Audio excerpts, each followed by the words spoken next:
Hello and welcome to At the 55, your home for U Sports football. Me and Tom are back on the mics, bringing you the 2026 conference preview of our bread and butter, the OUA. We're going to break down who we think is going to be vying for Yates Cup supremacy this year, teams that might surprise us, key players in different roles, new faces and old places, old faces and new faces, and so much more. And Tom, you got some exciting news for us to break as well. So before all that, Tom, how the heck are you doing, my friend? I'm doing so well, my man. We get to talk about the OUA. We get to talk about our bread and butter. And I have a very special announcement. For the first time ever, At the 55 is sponsored by BioSteel. I am so excited to be announcing this. BioSteel is a company that has been around the OUA and around U Sports for a while now and has been focused on supporting OUA and U Sports athletes in general. We are so excited to be partnered with this great brand. So if you go on to biosteel.ca and you put in the 55 podcast as your code, you get 20% off of all BioSteel products. Or to make it that much easier for you, if you go to biosteel.ca/the 55 podcast, everything in there will be automatically set up for your 20% discount. We are so excited to be partnering with BioSteel here. There's going to be some more stuff that we do throughout the year, probably incorporating a little bit more into our game day live setup as well. But so excited to be partnering with a great brand that has been so prominent around U Sports football. And as a little pup training for my first marathon, I'm certainly going to take advantage of that code myself and get some BioSteel gear. I'm sure they got the good electrolytes. I've never even drank in liquids that weren't BioSteel, Tom. I'm so bought in on this partnership. I can't stand it. So I love that. And yes, Tom, as fun as it's been getting to expand the aperture of our coverage to cover all 27 teams, all 4 conferences. And again, it's been awesome getting the feedback from C to C to C, and even internationally where we get folks listening from of both how folks want us covering the other conferences in partnership with the OUA and just generally feedback on how we're doing in covering them. Nothing's quite like when we covered the OUA. That's where I feel the most at home. I feel the safest. We always talk about the Yates Cup and that solid oak and just how amazing that trophy is, and it's second to none. And before we jump into it, this past weekend, time of recording, it's August 24th. They'll be getting this on the 25th, I believe. And then the week 1 preview's coming up the day after that. We're right here. And we got a little sneak preview of some OUA action with the preseason games that were happening this past weekend. Hopefully, if there was a game happening in your community or somewhere nearby, you were able to get out to one. I was at the McGill U of T game myself. But before I talk about that one, Tom, you were able to get, because I think the story coming out of this past weekend, August 22nd, was the Queen's victory over Laval, going to their place. And, again, it's always fascinating when we think of these preseason games, and especially without having like full box scores, which, the U of T McGill one, in addition to my being there, does have the box score, which is really nice. That unless you're able to see it live and unless you're able to have the box score to either supplement that knowledge or to give you some insight, hard to read into these things because we don't know how much a certain player is going to play, if they're with the ones, if they're with the twos, what the other team's doing. But you got some insights from some folks that were able to check out the game. What were some of the notes coming out of that huge preseason matchup from Richardson Stadium? Yeah, and again, just a shout out to the incredible fans that we have. Because of the folks that follow us and that are very passionate about us, I got not only updates on, hey, what happened here, who scored, whatever else. I got some people sending me videos, play-by-play of what was going on. So I felt like I watched the game, like I was there. It was incredible. So shout out to all of our fans and all of our people who helped us out with that. You know who you are. The thing that I want to start with, because it's not a part of the OUA, but it is something that's important to be talking about. We mentioned on the RSEQ pod about the Laval quarterback carousel. I can tell you that 3 quarterbacks played for the Laval Rouge et Or. They started with Mr. Victor Charlin. From what I've been told, he really didn't do all that well to begin with. I think he threw an interception on his second play or his second throw that he actually made out to Dan Mick Whitty, and I'm so sorry. I'm sure I will butcher that, but that was a hell of a play by that young man. Struggled in that one. I think he only threw for I want to say 50 or so yards. I don't know. Again, we don't have an exact box score. I'm just going off of that. But then after him comes Jeremy Ouellette, and he looks awesome right out the gate. Guy throws at least 100 yards, and he does get a touchdown in there as well. So looks sharp. And then Thomas LaRue ended things off there for them. And really, really impressive looking. Again, this is the young guy. This is the young kid who's going to have the new crown of the Laval Rouge et Or, I'm sure, in the coming years. But it was very cool to see all three of those quarterbacks have prominent play within this game. And Tom, just to interject quickly, can you remind not just our fans, but frankly myself as well, between Ouellette and Charlin, which one was more of the Desjardins, more surgical passer, and which one was more of the, I think we were kind of comparing to Pepe a little bit in creating with his feet a bit more? Or the ELR style quarterback. Yes. Training with his feet a bit more. Sorry. Yeah. So Victor Charlin is a little bit more of the pocket passer versus Jeremy Ouellette, who has the ability to take off and run, but I think did showcase that he does have an arm as well, which was an awesome thing to see. I think it is also worth noting, it might depend on the style of offense that is there, but the number one target for all of these guys was the fullback, Gabriel Henrique. I think he had roughly 4 catches for around 80 yards or something. That's, I think that could showcase, what the Laval coaching staff of the Laval offense kind of look like, but B, I think this is just a huge shout out to the Queens defense. We had a lot of question marks going into this, and frankly, I'm sure we still do because this is just a preseason game, but the young bucks that were in there, the vets that stepped up, I think this Queens team is really electric. The most surprising aspect of Laval, and I'll stop with Laval and then move on to Queens right after this. Kicker extraordinaire, Philip Forteza. Star of the East-West game. 0 for 3 on field goals during this game. And let's not forget, folks, Laval lost by 2 points. So the kicker who has a cannon for a leg, he certainly got the power, but I think he needs to work on that accuracy a little bit more. And then Richardson Stadium is known for the wind that can come through there, but as far as I know, it's not that windy of a day there. So Mr. Forteza needs a little bit of work there as well. Certainly surprising. But going on to the Queen side, I mean, Alex Vreeken, there's a reason why when he comes back in, it's his crown to wear. He is the quarterback. Everybody that I've spoken to, he played very, very well. Had a touchdown pass to Logan Walton, also had a big strike, like a 50-yard bomb out to him as well during a key point of the drive. He looked really great. And the Gales had a number of running backs that are in there. I don't think there's any one guy that can replace Jared Kasari, but still some guys that looked pretty good. But the name that everybody kept talking to me about how freaking amazing they looked was Ashton St. Germain, quarterback for these Queens Golden Gales. He started in the second half and was lights out. The guy threw for over 200 yards. He had 2 touchdowns in the air, no interceptions, and looked like a veteran quarterback, had a veteran presence in there. This is a kid who's just going into his second year and throws for over 200 yards and 2 touchdowns against the Laval Rouge et Or. I don't care how many guys they lost. That is still a very impressive feat. So an incredible showcase there. Also, shout out to Ben Fakowski. 4 catches for something over 100 yards receiving. Like, that's incredible as well. Again, shout out to the Queens faithful who were giving me updates on how things were going in here. But those are some of the names on offense in particular that really wowed a lot of folks. Zach, from the bare bones that I just gave you there, what are some of your thoughts and reactions of this game? Let's remind the folks, Queens won 29-27.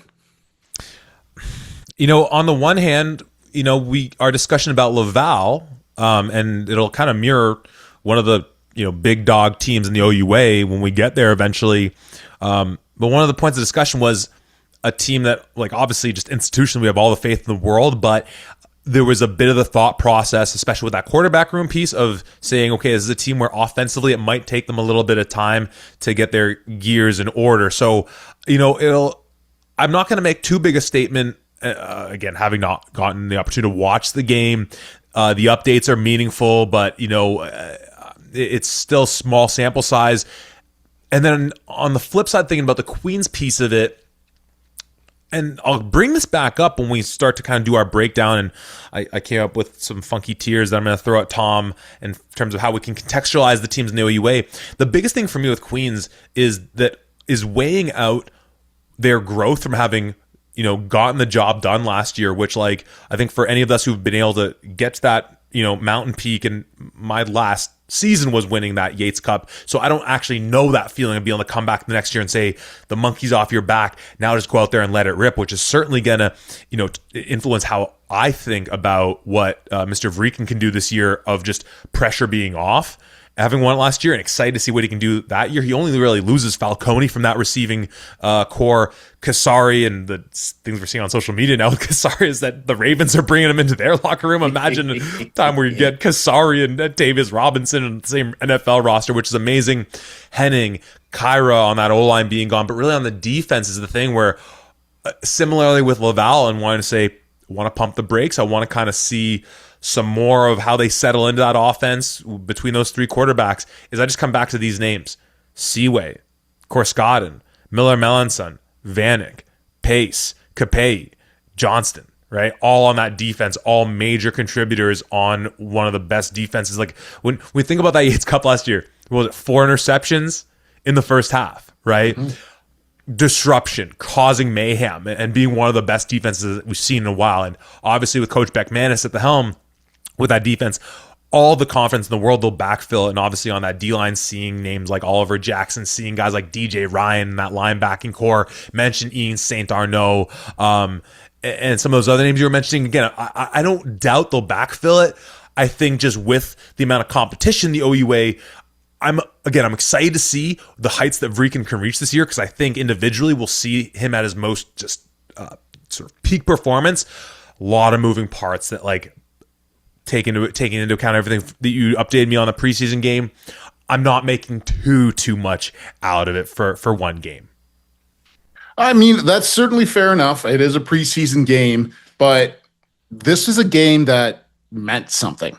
This is not just a game that you say, okay, yeah, we're in close with Laval, but we're here for what? No, you send a message to the entire league when you win this game. And when Ashton St. Germain went in there and he's throwing the ball as he is, there's a fact of, the other piece of this is Queens is down late. Again, we don't have box score. I don't know exact timing, whatever, but let's say they have 3 or 4 minutes that are left. St. Germain engineers a drive down the field, throws a touchdown, and then Coach Snyder and that staff say, no, we're not going for the tie. We're going for 2. Because that kicking the extra point would have made it 27-27. So they go for 2. They make it 28-27, and then a huge kickoff afterwards makes it the 29-27 as the final there. So they're making that choice to make a statement to say, we're going to win a game over Laval. Yes, it's in preseason, but I'm fairly certain, based on some people, what they're saying, hey, this guy's in at this time. I thought he was only in here or whatever. That Laval subbed some people back in the second half and in late in the game to try to win this game. I don't know if it was exact starters. Again, we weren't there for sure, but make no mistake, this was a very important game for this team. And I do think that it means something. Now, like you mentioned, it is still preseason. Obviously, if it was a regular season, Vrieken would be playing the entire time as well. But I think this was a very important game. I think that Queens really showcased a huge potential that they have this year. Regardless of where you think Laval is going to finish, they're always near the top. Even if they're not the number 1 or in the top 5 of the EU sports this year, they're still in the top 10. And the fact that they're able to get that done, I think, is a really impressive thing. Totally. I'm also curious, and maybe we'll be able to find out through conversations later in the year. My understanding was Laval's whole shtick was always we'll send you an invite for Quebec City if we think we might see you in a Vanier. So them going to Kingston, I wonder how that all got organized between the two organizations, as far as who really was the team extending the invite, to be able to say, was this a traditional Laval being hey, we like what you guys did last year. We like who you still got on there. Obviously, we weren't in that national semifinal with the potentiality of even playing you to begin with in a Vanier last year. We could see that. Let's mix it up. Or was it Snyder and his crew being okay, you know what? RCQ kind of flip-flops every year. We'd be facing the RCQ and the Vanier. Let's pull the old, Laval on Laval themselves and say, hey, y'all can come to our house. So even from that standpoint of just how that could speak to the confidence of either of those programs, how they're perceiving it, I think is all fascinating. But again, huge. I mean, doggone it. I mean, just as an OUA fan, we haven't beat Quebec in so many years. Like, so don't mistaken me. I am stoked for that. And you know, I think. Oh shoot! No, of course the game that was at. I was like, wait, because Guelph picked up a win against an RCQ team. Queens picked up a win. Shoot! But I was at the game that went a little bit different. Do we want to? I don't know if we have really news from the Concordia Guelph game. Do we? Other than Guelph picking up, I don't know. Have the final in front of me, but Guelph picks up a win. Any news out of that one? Yeah, no real news out of the other games that are there. It is worth noting that Guelph picks up the win against Concordia out in Montreal. Ottawa loses to Montreal big handedly, yeah. And then Sherbrooke beats McMaster as well. I think it was a bit of a nasty score as well in that one. Interesting. Okay. So that's the slate other than the one that you were obviously at. We can obviously try to imagine some things, but we weren't there. We don't have box scores, so there's only so much we can say. So let's talk briefly about this McGill U of T game. And I think, and I was super stoked for it. Exciting to be in the same building as OUA. Excited to see just, unfortunately didn't get to see Jerry Momo. That was certainly one of the things that jumped out to me where I'm like, I don't see a number one on that field. I don't see him on the sideline. He's on their roster, so I don't know what's going on with that. But before I think we talk about that, like news kind of made its way to the surface about a week prior to these preseason games about U of T in specific. And I can talk about the game also sort of in reaction to that. So Tom, and a lot of people know of these things right now. I mean, their roster is set because it's a function of not who's on a roster, it's who's not on a roster. Who are the major names? And I think we posted something on social media about this today to this effect. So, but for those who just follow along with the podcast and tuning in week to week, what was sort of the big update coming out of U of T, or even before their training camp started, right before their training camp started? Yeah, the big update there is that a number of players have chosen not to come back to U of T. We don't know for sure if they are choosing to go elsewhere and play or what, but given the nature of when we heard about this, being right before training camp, that typically means that they are not going to be playing anywhere else. But the three main notable names that we noted, again, were on that offense, and Thomas Roberts, Scott Barnett, and Chris Joseph, who are no longer with the U of T Blues this season. And like that's massive for all the reasons. I still wouldn't have objected to them making the switch to Caleb beyond just like pure arm talent and skill of that piece of just like you have a guy going into his final year versus a guy in his third year. Maybe you invest in the younger guy. We've talked about that with quarterback play. And like from the game itself, I mean, final score 34-1 for McGill.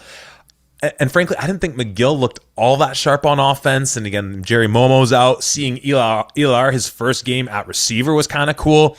Nice to see him make a few plays a few times where it's like, all right, that's a guy clearly new to the position. Also seeing him make a tackle on a kickoff squad was like a mind-melding moment. But, the thing I like about Caleb, and like in so many ways, a few of those drives where, and again, by these numbers, like U of T ends up 118 yards of offense. So I'm not, and 5 first downs. So I'm clearly not talking about a stellar day. And, he only has 7 attempts. He goes 4 for 7, 44 yards, picks up 53 on the ground rushing. Is that similarly to that first game we saw him 2 years back against Waterloo, where they pick up that win first week of the season? Was that number one, they use his athleticism to try and open up the run game a little bit, giving him read options.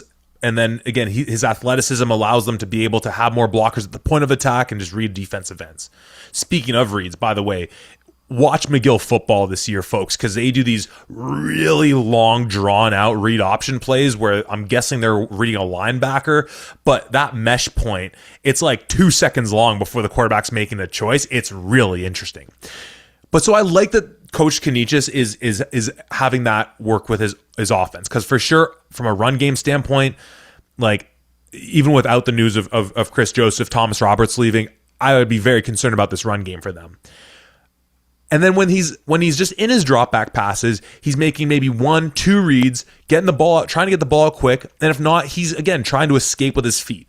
And I think that works into a guy that hasn't played all that much the OUA, relatively young, of just saying, here are your reads. If they're not there, we trust you with your legs to be able to make some yardage, be able to, kind of throw the defense off. And you're going to help open up our run game because of how we can add more blocks to the point of attack and read guys. I just think though that with the lack of weapons they have at receiver, and we'll hopefully see a few of these guys kind of, someone's got to be get those targets. Someone's got to catch those balls, and I'm sure someone's going to step up for them throughout the season. But where I think a lot of teams can just be playing man on these guys, and can be either bringing pressure or maybe even getting home with 4-5 guys. So my concern is that without those guys to really stretch defenses vertically. And just, they were still running some of those quick receiver screen sets that we've seen since Canisius has been at U of T and running the offense, which is awesome, and being able to mix it up. But it's different when that's, Chris Joseph catching that ball on a 2-yard hitch and then trying to find blockers because of how dynamic an athlete he is. So it's going to be tough, to say the least, for them offensively. And the thing that's funny is that 34 points preseason game, McGill going back between two quarterbacks, trying out some new stuff, no Momo. You don't love that, but it's their defense where I'm the most kind of Coach Jenkins, second year in this program, so you get a little of that settling in. And I've always said how much I love that linebacking core with Ilya Linney, with Ryan Stewart, with Brandon Thibodeau, and seeing Linney up close. The dude's freaking jacked. Oscar McPhee at safety. They got our guy Crenshaw at corner. I actually love a lot of the veteran depth they have on that defense, but it's the line play where I'm just worried they're not going to have the horses to be able to keep up with teams in the OUA, both on the offense and defensive side. And it's great they have that linebacking core, but when they open their season against Queens in a few days' time, Queens is just going to be getting O-line and getting hands on those second level defenders, and those guys are going to get worn out. So it's a team that we'll talk about it as we jump into it, but from what I saw from U of T, again, I like how they're trying to structure the offense around Caleb and his strengths. I still think it'll be a massive on-taking for him with that loss of skill talent and with an O-line that I need to see more from before I really trust them. And again, a defense that linebacking and secondary wise, I really like. Second year with a new DC, but up fronts where I just don't know if they'll be able to hold off some of those really bruising offenses that are just going to be able to say, it's great you got linebacking core, but they're not being protected. Maybe they should take a page out of your old Marauder playbook and just say, all right, D-line, your responsibility is we're going to sink double teams on the inside, and then they can take a page out of our book when they get pullers going to the edge and say, and if you're a DN and you see a H-back or a guard coming to kick you out, you just cut the son of a gun down at the knees. And frankly, just letting Linney, Stewart, and Thibodeau run free might be the answer for them, and just say, hey, you fellas up front, you're doing the Lord's work. You're just going to get run over time at a time, but you better bring someone down with you. So I know that's mostly on the U of T side of things. All the news that was breaking out, I was interested to see how they were looking. And again, there's things that I can be positive about in how the program's growing. It's just that when the bullets start flying and they're playing these other 10 teams in their 8-game schedule in the OUA, it's just it's going to get late quick for this team. And, there's obviously a couple teams that as we talk about tiers, where I can see them being in maybe a contest here and there, but it's going to be tough this year for sure.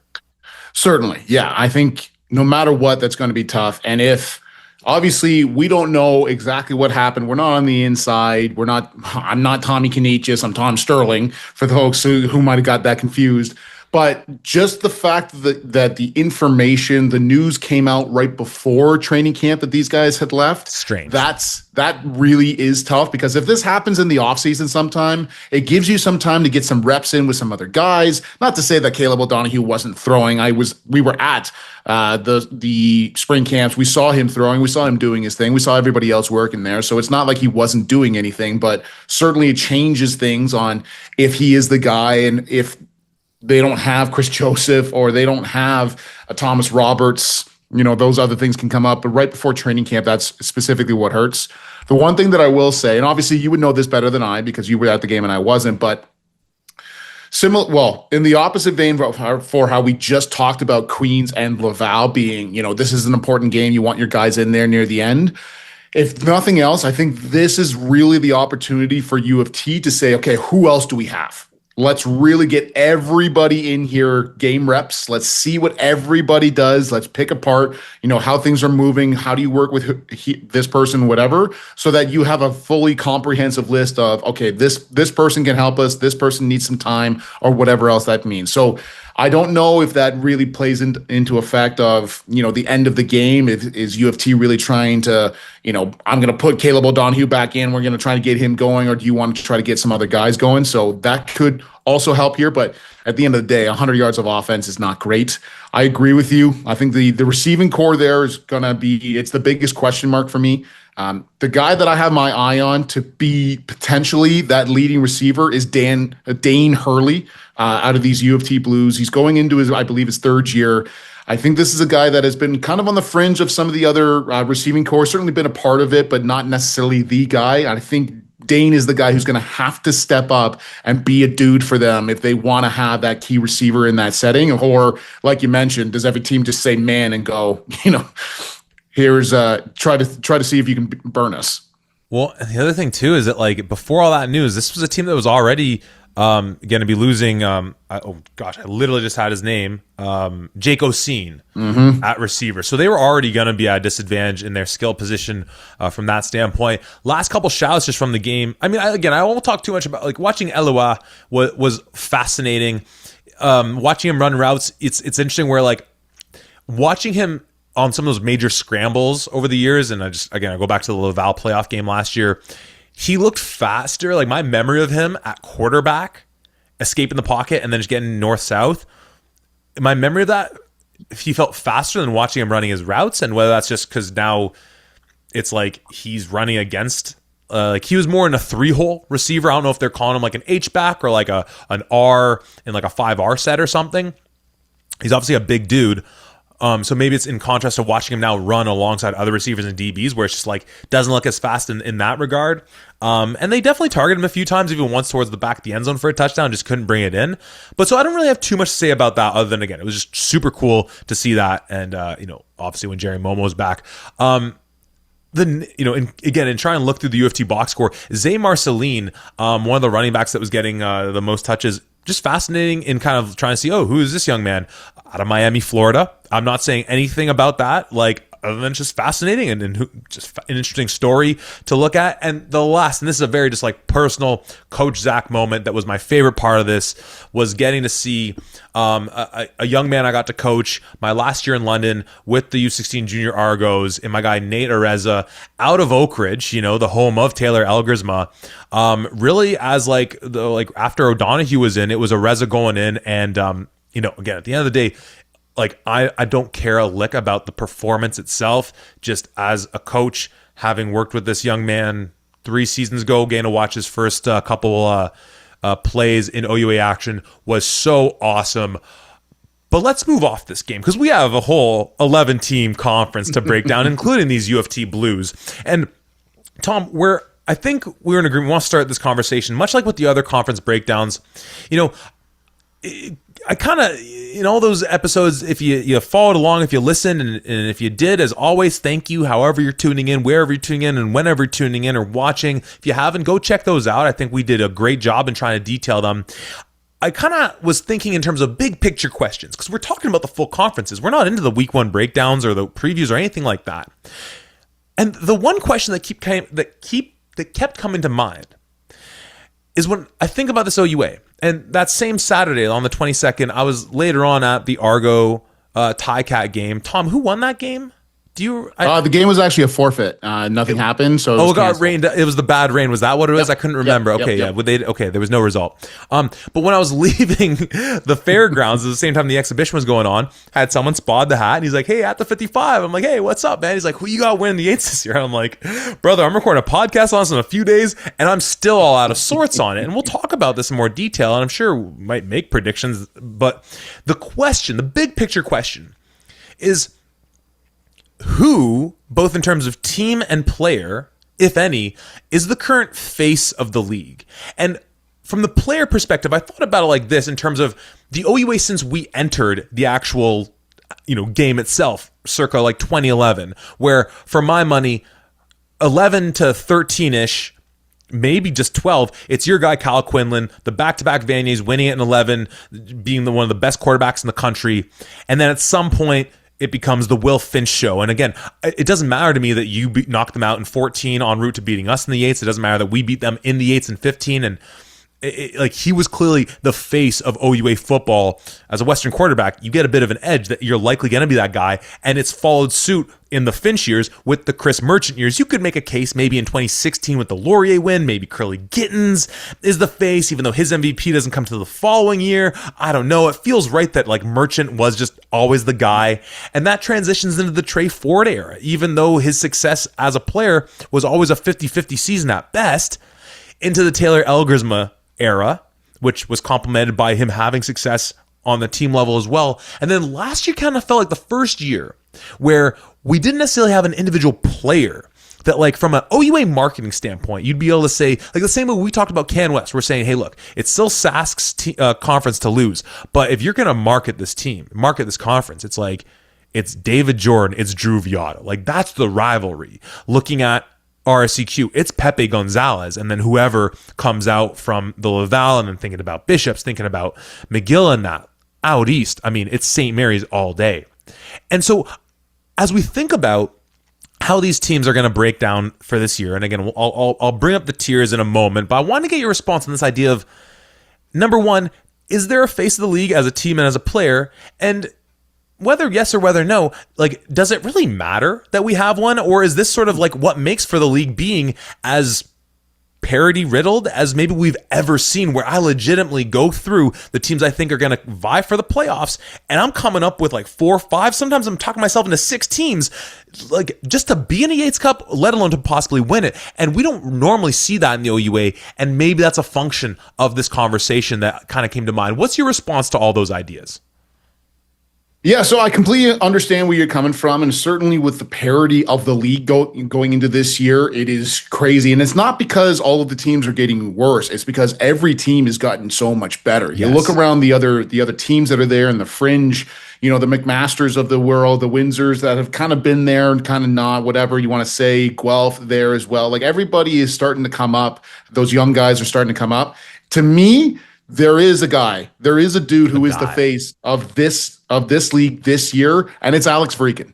I think the quarterback that has won the Yates Cup from last year, the quarterback who helped beat Laval in a preseason matchup, certainly all eyes are going to be on Kingston, if for no other reasons than they were Yates Cup champions. But you want to look at a guy like Vreeken, who has dealt with injuries, has had season-ending injuries for a number of years, has come back and has never once played scared. One of my absolute favorite memories, I think it was double overtime, the game that they ultimately ended up losing against Western last year in the first one. He runs it in himself from the 10-yard line, 15-yard line, or whatever it is, goes to dive, takes a hit as he does, and still gets the touchdown. Dude, like, I think that was a 4 overtime game. Yeah, it was a 4 overtime. I'm saying in the second overtime. Oh, my bad. I was like, don't undersell that game. Sorry. Yeah, but that, like, a guy who has been injured that many times, has dealt with so many things. He could have very easily been like, you know what, I don't want to do this. I don't want to risk anything. And he has still gone out and done that. He engineered a victory with that help from that phenomenal defense as well, a team win in the Yates Cup. Like, I think it is Alex Vreeken because of all of the things that he has gone through, because of the champions that he has won, because the expectations that are going to be on him. He should be the guy. If you're looking to the OUA and saying, who's the player, who's the team, it's Queens, and it's Alex Vreeken for all of those reasons. And you know what? And I love it. And to the guy that, like, caught me leaving BMO Field and asked me about it, like, you know, this isn't spoiling like the rest of the conversation, but like in my kind of like, even though I'm wearing my at the 55 hat at the moment, and as I am now, wasn't expecting to like be having a little podcast conversation, though I'm always ready to have the podcast, even when we're not doing the podcast. The first name I say is Queens, right? But here's how I think about Queens going to this year, and I think in the face of the league, obviously for university sports, always going to be a little different because there's a natural shelf life to these athletes, whereas like just to switch gears to like in the NBA, like LeBron James was the face of the NBA for like almost 2 decades, for at least a decade and a half, right? Even though he's moving teams, having various levels of success, it's that continued level of excellence wherever he was going. I mean, I'm not going to jump into like the NFL or CFL comp off the top of my head. LeBron's just an easy name to come to mind with that. So it's tough because on the one hand, in the spirit of this whole face of the league, there's something that feels off, not because of Vreekin himself, but of being like, well, I don't think in retrospect we would have said, well, was he really the face of the league last year? We might not have had one. Like if Cal was back this year, if Cal was still with the Golden Hawks this year, is there a chance that we say, even though Vreekin knocked him out, you have your first team All-Canadian back with that offense, that machine of an offense, and say that like, hey, look, yes, his first season back, he made it to the mountaintop and got knocked off, but he's really the face of the league, the best passing attack we have going that's been able to switch quarterbacks, has some receivers move in and out, the running game changes have happened there, but consistency is still... And so there's the part of me that feels, and so obviously I don't think Cal was the face last year. And I think you're right that Vreekin would be the best pick. There's something that, again, not of a statement of him as an individual or his talents, feels off in the spirit of the conversation of being like, so he's the face of the league for his last year? And that might be the simple answer. Yes. But here's where then let's start to jump into the tiers. And I gave you a sneak preview of the tiers, but since we're talking about Queens and frankly, having just talked to Laurier, let me introduce my first tier to you. And these tiers are somewhat like in terms of how I think the teams are going to perform in the standings, but some of them are kind of more thematic in terms of the style of play these teams have, or again, taking into consideration what the teams have done in the last couple of years, the heights they've reached, or the ceilings that they have reached. So talking about Queens and talking about Laurier, because I have those two in a very special tier that for me, I call the found money tier. These are two teams that in this decade have been in every single Yates Cup. They've obviously never, they faced off of each other the one time, but they both made it to 3 and won one Yates Cup a pop, including the last 2 Yates Cups with Queens lifting it up in 25 and Laurier in 24. We've talked around all those changes already for Queens on the defensive side. Jared Kasari moving on. Again, Nicholas Henning, Jazz Kyra on the O-line, Jared Kasari being out, and like I said already, I'll say it again because to my Queens folks, I love y'all so much, but that's enough for even as great heights as you reached last year to still make a man sit back and say, look, unfortunately, I didn't get to make it out to Kingston to watch any training camp, wasn't there for the Laval game to be able to say, I trust that they'll get those spots right, but I still might need to see a little bit. Same thing with Laurier, and now we can perhaps transition to that conversation, where they've been able to prove that offensive juggernaut of a passing attack, first and foremost, wasn't just the Taylor Elgersma show, right? We see, obviously, EJ lift up the Heck Crichton last year and how impactful that was, right? With a new quarterback being able to go in and fit that system like a glove. And frankly, as we talk about them maybe a bit more this year, I think an offense that could take a slightly different tone of maybe between, Tayshaun Jackson and Quentin Springer, maybe a team that says, we might have the best running backfield in the OUA, possibly in the whole U Sports. Let's be a run first, pass second offense.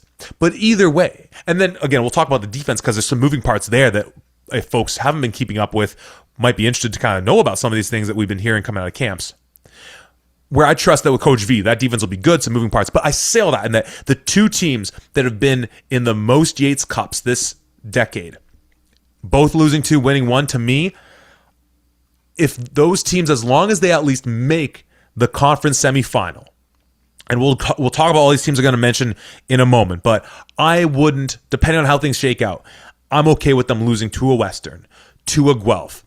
A lot of questions about Windsor still, but I think that's a team that could pull it together, and I'd love to see finally make a Yates Cup, where to me, with what these teams have proven this decade, and with some of the question marks I have as of right now with their teams in respective areas, to me, like, there's a certain level of expectation that I have for them because of what they've done. And for me right now, it's not Yates Cup or bust, but right in that conversation, but with them being the 2 reigning champs, being in 3 this decade, to me, I call it found money for them this year. There's no pressure on them for Queens to repeat or for Laurier to be able to necessarily get back to that mountaintop this year. At least that's how I feel.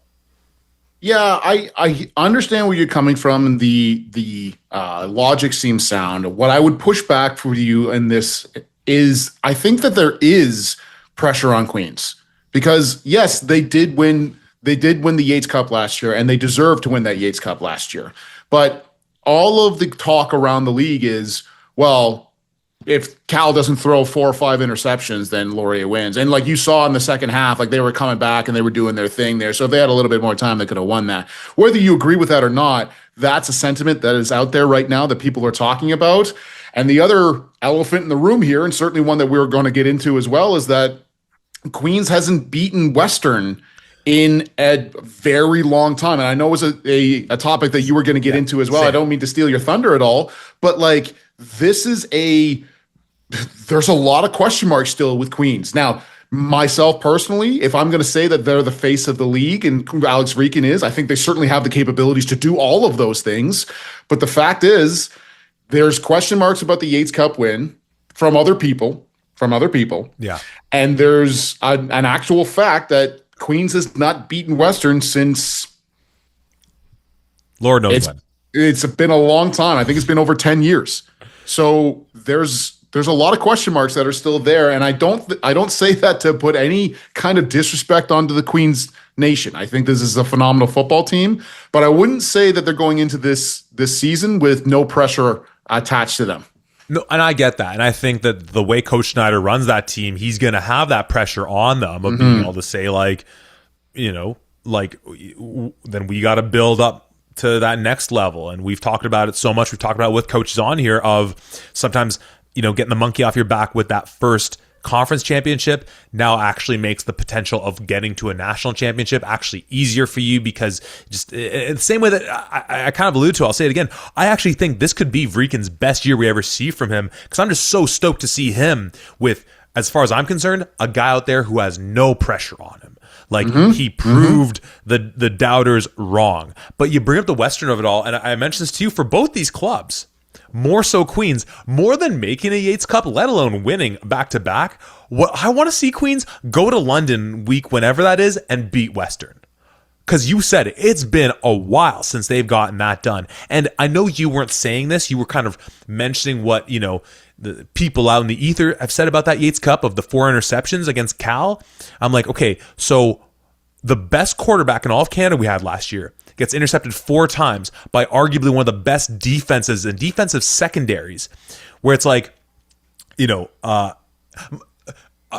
my read on that is, again, being like, that Queens defense was so bloody good. And that's why, again, with having to replace so many of those guys, that's where I'm like, I need to see a little bit. You obviously mentioned some of those young guys stepping into those spots, and obviously a guy like Arnaud, or Ian St. Arnaud being kind of the veteran presence there now, which blows my mind. Just thinking of him as that young speedster coming in a few years back, that he's now the vet in that secondary, or one of them. To me, I'm like, no, the story was obvious. Like, you had this incredible passing defense against this incredible passing offense, and the defense won out on that game. And they still obviously made it a game and were competitive, and Queens was able to, you know, do enough offensively to be able to get it done. But to me, that's where, again, I don't feel like Queens, the only people, the people they need to prove that to from last year that they didn't do it to are not the people that they should remotely be listening to, let alone dictating their mentality going into this year, because they're buffoons. If you don't think that Queens Yates Cup was legitimate win last year, buffoons. I'm sorry. That you're a turkey. You're a chucklehead. You're every name in the book. I don't see that at all. That was a legitimate win. So for both those clubs, as far as I'm concerned, you know, because for Queens, it's the part of not having beaten Western. Obviously, Laurier's beaten Western as most recently as that major beatdown. But, you know, it's a little bit different this year with Faldsey, of course, going back to his old stomping grounds. Yeah, and just to go into this, to drive the point home, and hopefully for any Queens fan or player or coach listening, to really just get your blood hot and get you fired up. You got the stat. The last time that Queens beat Western was 2012. The last time that Queens beat Western in London was 2007. Wow. 2007 is a fascinating year to bring up. I'm going to talk about 2007 later. But do I have that right? 2012, that's the Ryan Granberg run the ball for them? Yeah. Fuck. Pardon my language. That stretch outside zone run game of theirs was elite back in the day. I need to pull some of that tape, because that's one of the hardest concepts to teach as a young O-line. But again, we don't need to stop the conversation on Laurier and on Queens. But and honestly, I think we have more since we talked about Queens with that game against Laval, I think there's more that we need to discuss about Laurier, frankly, still. But I want to introduce another tier, and it'll help us. I think we can still talk about Laurier a bit more, and then we can talk about this new tier and the one team, frankly, that sits alone in that tier. Because, again, this isn't about who I think is going to win the Yates Cup, who's going to be in the Yates Cup, and things like that. But the sort of tier, I guess I have two tiers. I'll get to the other one eventually, where there's only one team standing alone on it. We're talking about pressure and the fact that, to me, there's found money for these clubs, because I don't think there is pressure other than, obviously, if either of those teams don't make the playoffs or make at least the semifinals, I would call that a failure of sorts, barring how we get to that outcome. But I do have a tier I'm calling the crockpot tier, because for folks who aren't familiar, the crockpot is the pressure cooker of all pressure cookers. And I hate to say this, because I know they're listening and they're not going to like to hear me say this. And I don't even like to hear me say this.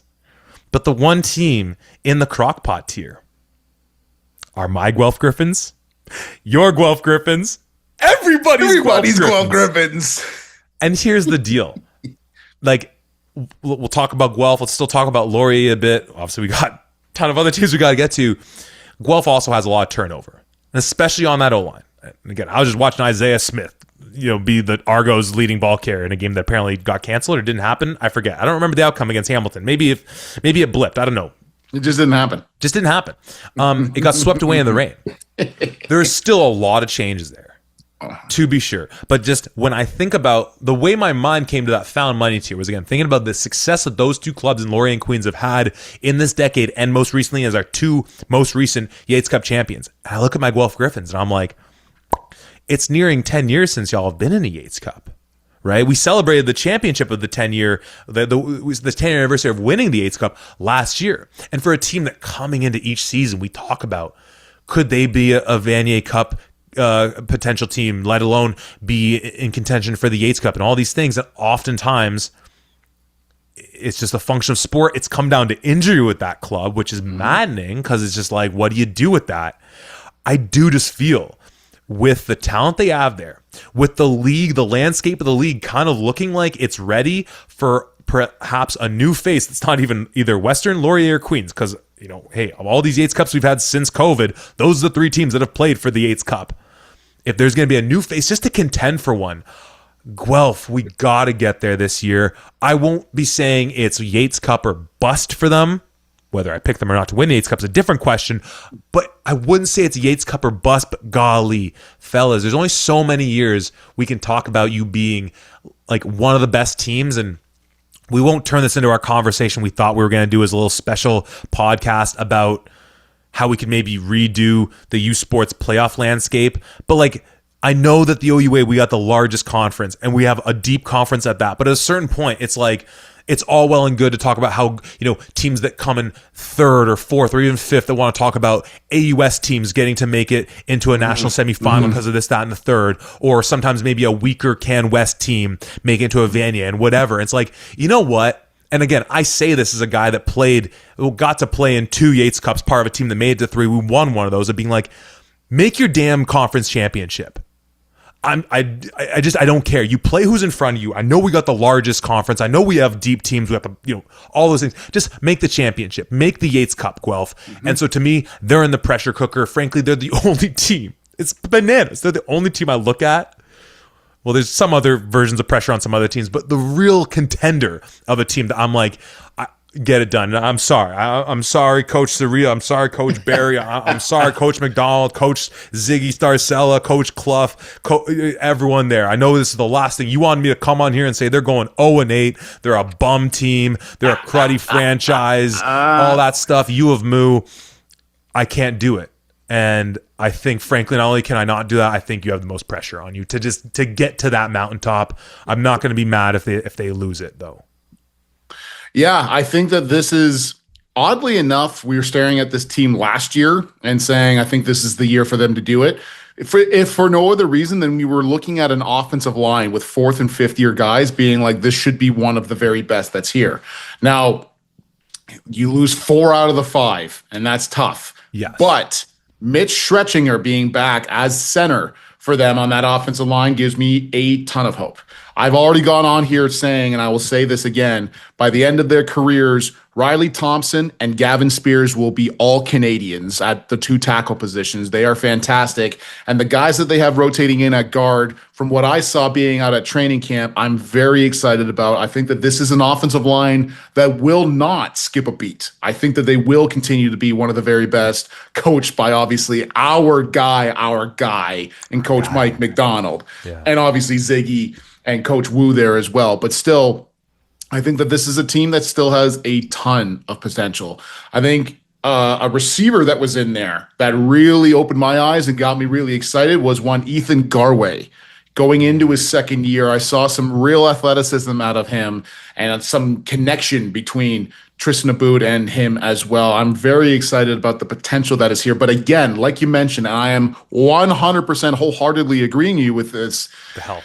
For the past 2 or 3 years, we have talked about the potential of this Guelph team, the potential of these players that are here. At a certain point in time, potential doesn't mean anything. Yeah. Potential just means that we're looking at you, you have expectations that are on you. If you don't meet those expectations, it's not good. And this is a team that I'm sure has been banging their head against the wall, being so frustrated because of the injuries that they've dealt with, because of all of the external things that have been happening and everything else, only for them to come back into the playoffs at 3-5, knock out Western in the quarterfinals, and then give Laurier all they could handle in that semifinal game as well, showcasing a flash of how good we thought that team was last year. I think that they have the same capabilities this year. I think that offensive line is really going to be great as well. And as much as Coach Soria doesn't like us saying it, because he wanted me to come on here and say word for word, they don't have enough players to field a team. That is not the case. This is a very good ball club, or should be a very good ball club. We'll see if it actually all comes together. Yeah, and yes, the O-line thing is obviously scary. And you mentioned a lot of those guys that are going to fill in for the likes of Hocevar and Pyle and Barakis. Sounded from the sounds of it, Brackenberry was also a name that folks were positive around the team with. Isaiah Smith being gone is huge. But the injury piece, he was injured for a lot of his time with Guelph as well. So not that it's a moot point. You labeled him Canadian Saquon, just how just massive his lower half is, and just like the numbers this guy apparently puts up in the weight room. But you've had that stat that you read out before of just, and again, there's a major if attached to it, but when Donovan Malloy starts and finishes games for Guelph, they don't lose. Is that the gist of the stat? That is the stat. In all the games that Donovan Malloy has been in, when he has started and finished that game without an injury, they have not lost, which is an insane stat to say. It's ridiculous, right? So obviously his health is paramount. My guy Kanye Nethersall, seeing that growth from him. Caleb Sargent, just going to say, Kanye Nethersall has impressed the hell out of me at camp. I think he's going to have a massive year. And the speed is redonkulous out of those two. Mason Duvall also rotated in there, so you get that rotating backfield. The receiving core, this is the fascinating part, because there was a receiving core last year that left a lot of people wanting, including some former alumni, some alumni from that receiving core at Guelph that were really ragging on them a little bit. And you got returning guys like Jackson Zerby, like Willem Arsenault in the mix, Harry Vardy as well. You've been really bullish on Kamari Smith as an incoming rookie who can have an impact. But putting Smith aside as a new guy, just sticking with those three guys, and it looks like Jacob Thomas and Jared Tessier might be out again, veteran guys from that group. But thinking about Zerby, thinking about Arsenault, and thinking about Vardy, who played a large role in that offense for them last year, where you have to at least allow for that year of growth of being able to say, okay, if they weren't as spectacular as a unit we thought one year, that consistency, they're throwing with TA, Tristan Aboud, all that much more, growing that comfortability. But the X factor of all X factors here, as seems to have been confirmed, we kind of had suspicions of this at that East-West game when en route to winning, offensive player of the game, Tristan Aboud, hooked up with his guy, Marshall McRae, for like a 40-yard touchdown. It seems like they might have gone with the full switch now and having McRae working with the receivers, which is so deadly for so many reasons, because number one, it just blends in that philosophy of get your best players on the field as much as you can. And I think we're in alignment with, as much as we talk about our dislike of multi-quarterback systems, the way teams have used them, no team has done it better. No team has done it worse than Guelph, In a previous iteration, no team has done it better than Guelph. In this current iteration, I knew you'd like that one. But the thing I'm so excited for as well, without having too much of an insight into how Marshall will play the position, obviously getting to see him in that East-West Bowl was exciting. The best we ever saw from Willem Arsenault was when he was the clear number 2 to Vashon Genesis. And then we had this thought where, okay, Genesis goes to the league, Arsenault's the number 1. Is he going to rise to the occasion, or how will he do being that number 1? We saw a prime example of that with the Carleton receivers over the years when you move on from Kasim Ferdinand and then Tristan Reddy takes over. And we'll get to that conversation in a little bit of seeing is Frederick Hatchie now ready to take on the mantle as their number 1 guy. Where if Marshall can really, whether he's the number 1 guy, I'm so excited for how that's going to help not just the rest of these guys, but Arsenault in specific, and I think Arsenault might have been banged up last year a bit as well. Again, this common thread. But he's that high tide that's going to raise the ability of all these guys. And just this last thing on this offense, to end arguably with the most important piece of it, like you're saying that Alex Vreeken is the face of the league, Queens is the face of the league. I'm not going to fight you on it. I mean, in a perfect world, last year goes differently for Carleton, and this year is Elijah's first year as the true face of the league. But I can't even touch that. We'll talk about them in a bit.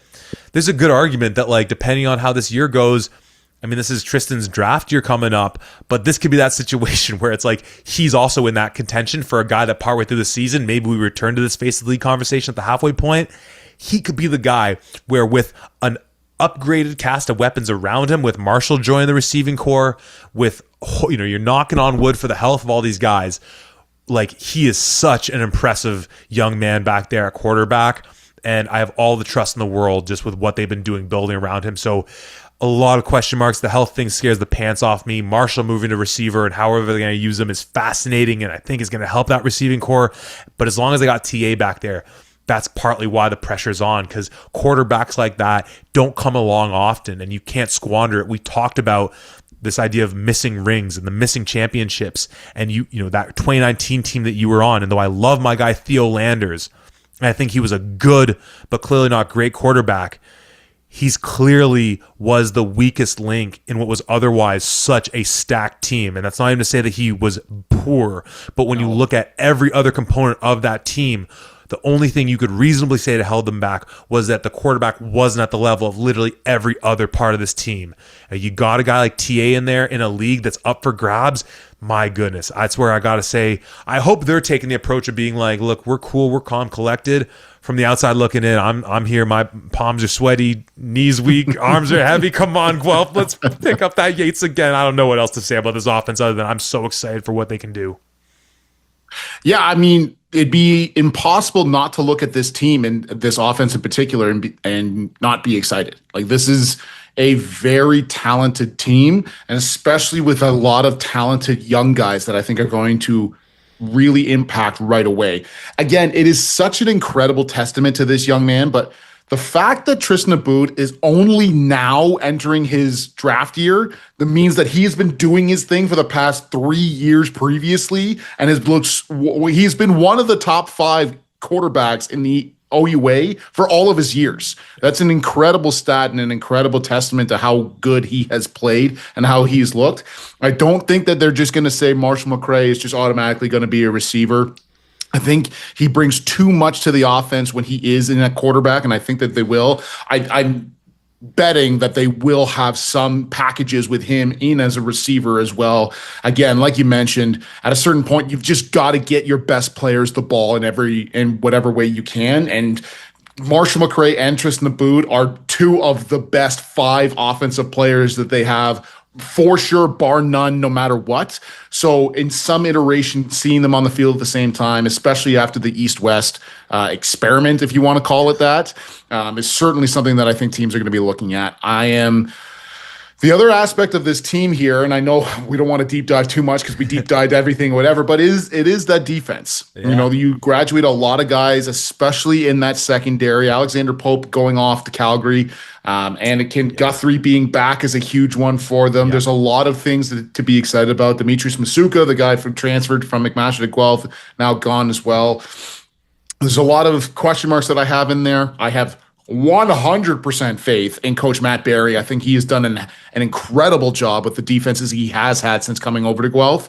There's a lot of new names that we'll be seeing on that team as well on that side of the ball. And man, again, you've got the pieces. Just put it all together. We pray to all the football gods who are possibly listening, anybody who could have any kind of effect, no injuries at all for any club across U Sports. Please, there's too much talent to watch these guys be on the sidelines with boots on or anything else. So please, no injuries. Yeah. Miles Lafoucault also, I think, being done is big for them as well. Leader on that team across the board. And again, I don't want to turn this into a Guelph pod, though secretly, of course, I want to turn every pod into a Guelph pod. The big thing I think when Coach Barry took over that was fascinating to see develop was how he rotated guys in. Mm-hmm. And I think there took a little comfortability and growing pains because we would see substitution penalties and just them not getting it right in that first year. And so, yes, some losses in the secondary. I love that, the Crown Prince himself, Mr. Skywalker, is back for them. But just in that linebacking core, which starts with Eunice Larry, who, if healthy, is one of the most fearsome defensive players in the league. And then just adding in the likes of Braden McDougall, Jack Cobb, Javon Jacobson, Nicholas Metron, Maddox Martin, just to name like this host of guys where when you got, I know we use the term mad scientist perhaps too much, but a guy in a mad scientist of sorts and Coach Barry, who's going to put these guys in positions to be able to excel based on time, score, situation, down, distance, all these types of things. Then up front, having a guy like Robert Keys Wilson, having now second year Andre Thompson, having Tumi Adieni in the middle, like some good guys up front as well to be able to complement that. So I just like, there's just like the story is a team with so much talent, both on the field and from a coaching standpoint. We know their facilities are great. This is a team that if we turn the sliders off, the injury sliders off, this team to me is the team I'm picking to win it hands down. I think we should pivot off of them though, because I know that there are 10 other franchises and fan bases just writhing right now with all this Guelph conversation. Go Griffs. Tom, do you want to double back to Laurier for a bit? Because I don't think we did a full service. Do you want me to introduce my next tier with two more teams and then we can put Laurier, kind of bring them back into the conversation? How would you like to proceed? No, let me speak on the Golden Hawks a little bit more here. I've had a chance to go out and watch them. I've had a chance to be out at training camp and see them. And again, shout out as always to Coach Ron Van Workirk and to Coach Todd Stones Galloway for always inviting me and allowing me to be a part of an incredible experience that is their camps and what they do. But this is a very interesting team because obviously there's a number of guys that are leaving here. A lot of guys from that offensive line, Ethan Jordan, Laomi Ojatalayo, certainly huge losses in that standpoint. Cal Wither obviously going off to Kentucky instead. There's a lot of change that's here.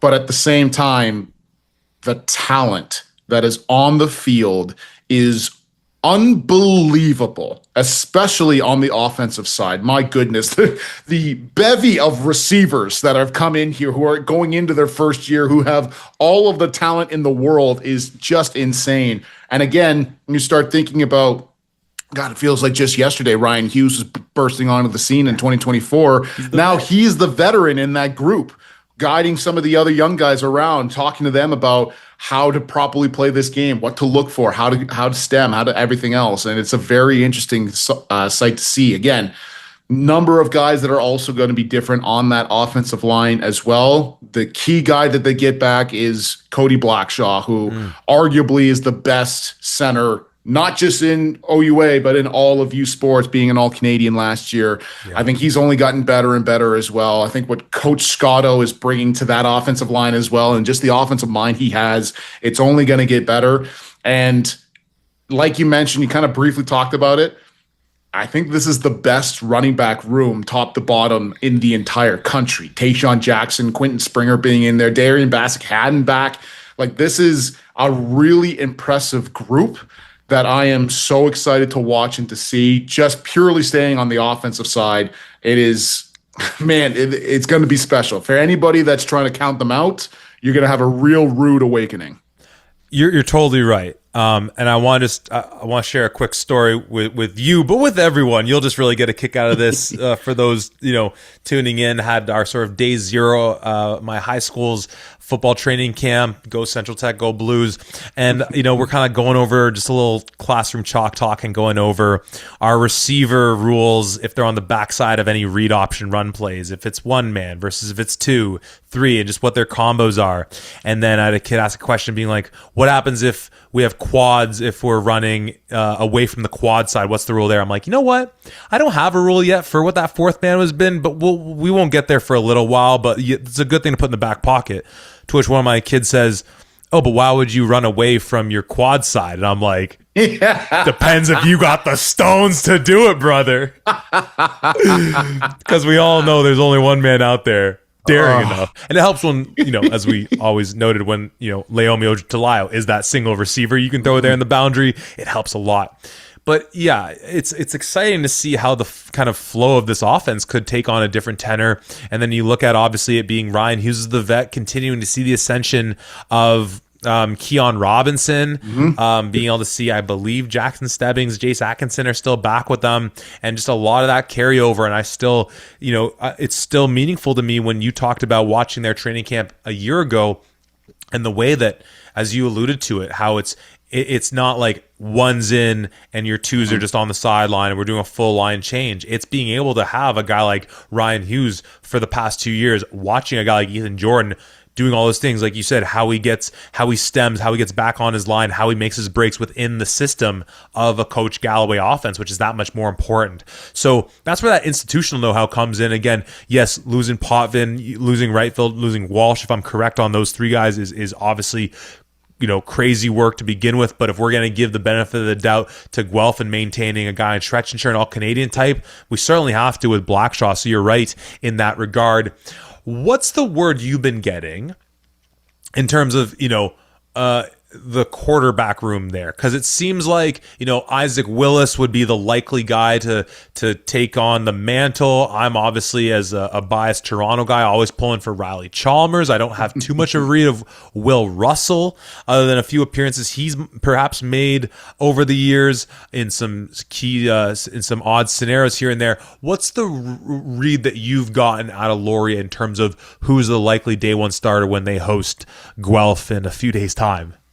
Yeah, in a few days' time is incredible. We're back, baby. We're back. So back.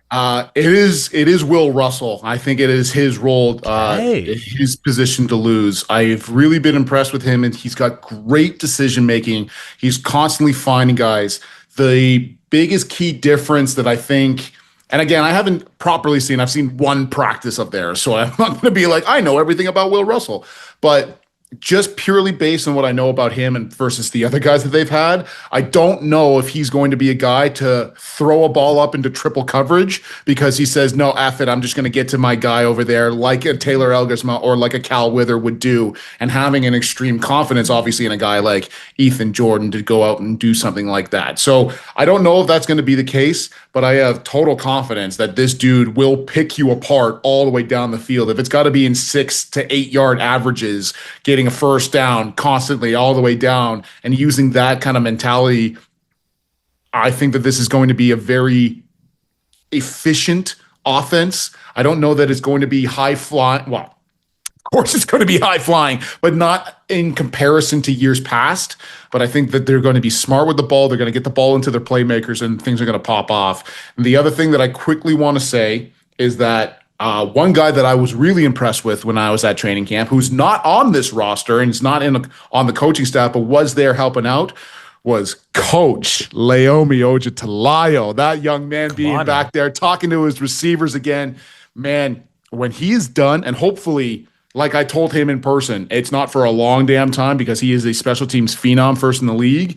Every single special teams coordinator out there has got to be sweating buckets because that dude knows what he's talking about. He's a hell of a coach already at like 23 or 24 years old, or however old Lay is, and has already expressed a desire to come back. So anybody else that's listening, especially in coaching positions, keep an eye out for Coach Lay because he will add something to your team. But I just want to give a shout out to my guy and Laomi Ojutalayo. Something tells me he'd be great on the podcast as well. So keep that in your back pocket as well, Lay. We'd always love to have you on. I do want to talk about the defense a little bit more, though, before we move on to the next set of tiers, because we still have, I think, like 6 teams to talk about. Actually, it's more than 6. Golly, it's closer to 8 teams. Oh well. It's our party. We can do what we want. As far as the names of guys that we're pretty sure moving on, strongest man in the universe, Marcus Tenney, I believe he's gone. So is Amari Hastings. Major players on the interior of that D line. Secondary, we're looking at our guy Harner Dollywall. What a career! All the love in the world. Brampton's finest right there. Ethan Bayfield, Malik Cote, Tristan Miller out of there as well. Josh Connors is, I think, is he still in the CFL? That's a head nod from Tom. I'm assuming it means yes. Obviously, some names we still like on there. Big 55 Mateo La Quintana rushing those quarterbacks all day long. Still got Owen Getz in the secondary. Again, a vestige from that reigning President's Trophy nominee out of the OUA, Jesse Wilkins in that linebacking core. So some players moving, some players coming back. There's a name I haven't mentioned, of course, that folks who know this team over the last years are perhaps wondering why I haven't mentioned him. And it's because you said you didn't see him when you went to their camp. So who am I talking about or not talking about right now, Tom, that, again, has me at that stage where I'm like, this is still a really good team, but that's a big blow to have to deal with. Yeah, did not see Mr. Ethan Gregorczyk out at practice, and that is a huge loss. Don't know the exact details, don't want to speculate by any means, but not seeing him there. Now, obviously, that's a big loss for sure. But you look at that linebacking core, and I think that the guy who's going to replace him is going to be Kai Gagnon going into this season. Another Toronto. And Kai looks damn good. Looks damn good. Jesse Wilkins Flaherty at the will. And the guy that I said to keep your eye out for, especially after East-West, Isaiah Obiora. I think that's a young man who's going to come into that Sam or nickel that they like to have as well. He's going to be on the field. I think that this is going to be a very talented defense, even despite that. And the other guy that I needed to shout out that really impressed the hell out of me, and actually I had a couple people come up and point at me and say, he's not on your top 55 list, but he should be. And that's defensive lineman Joseph Edlington. He looked incredible. He's got good size, good strength, and the speed that was there as well.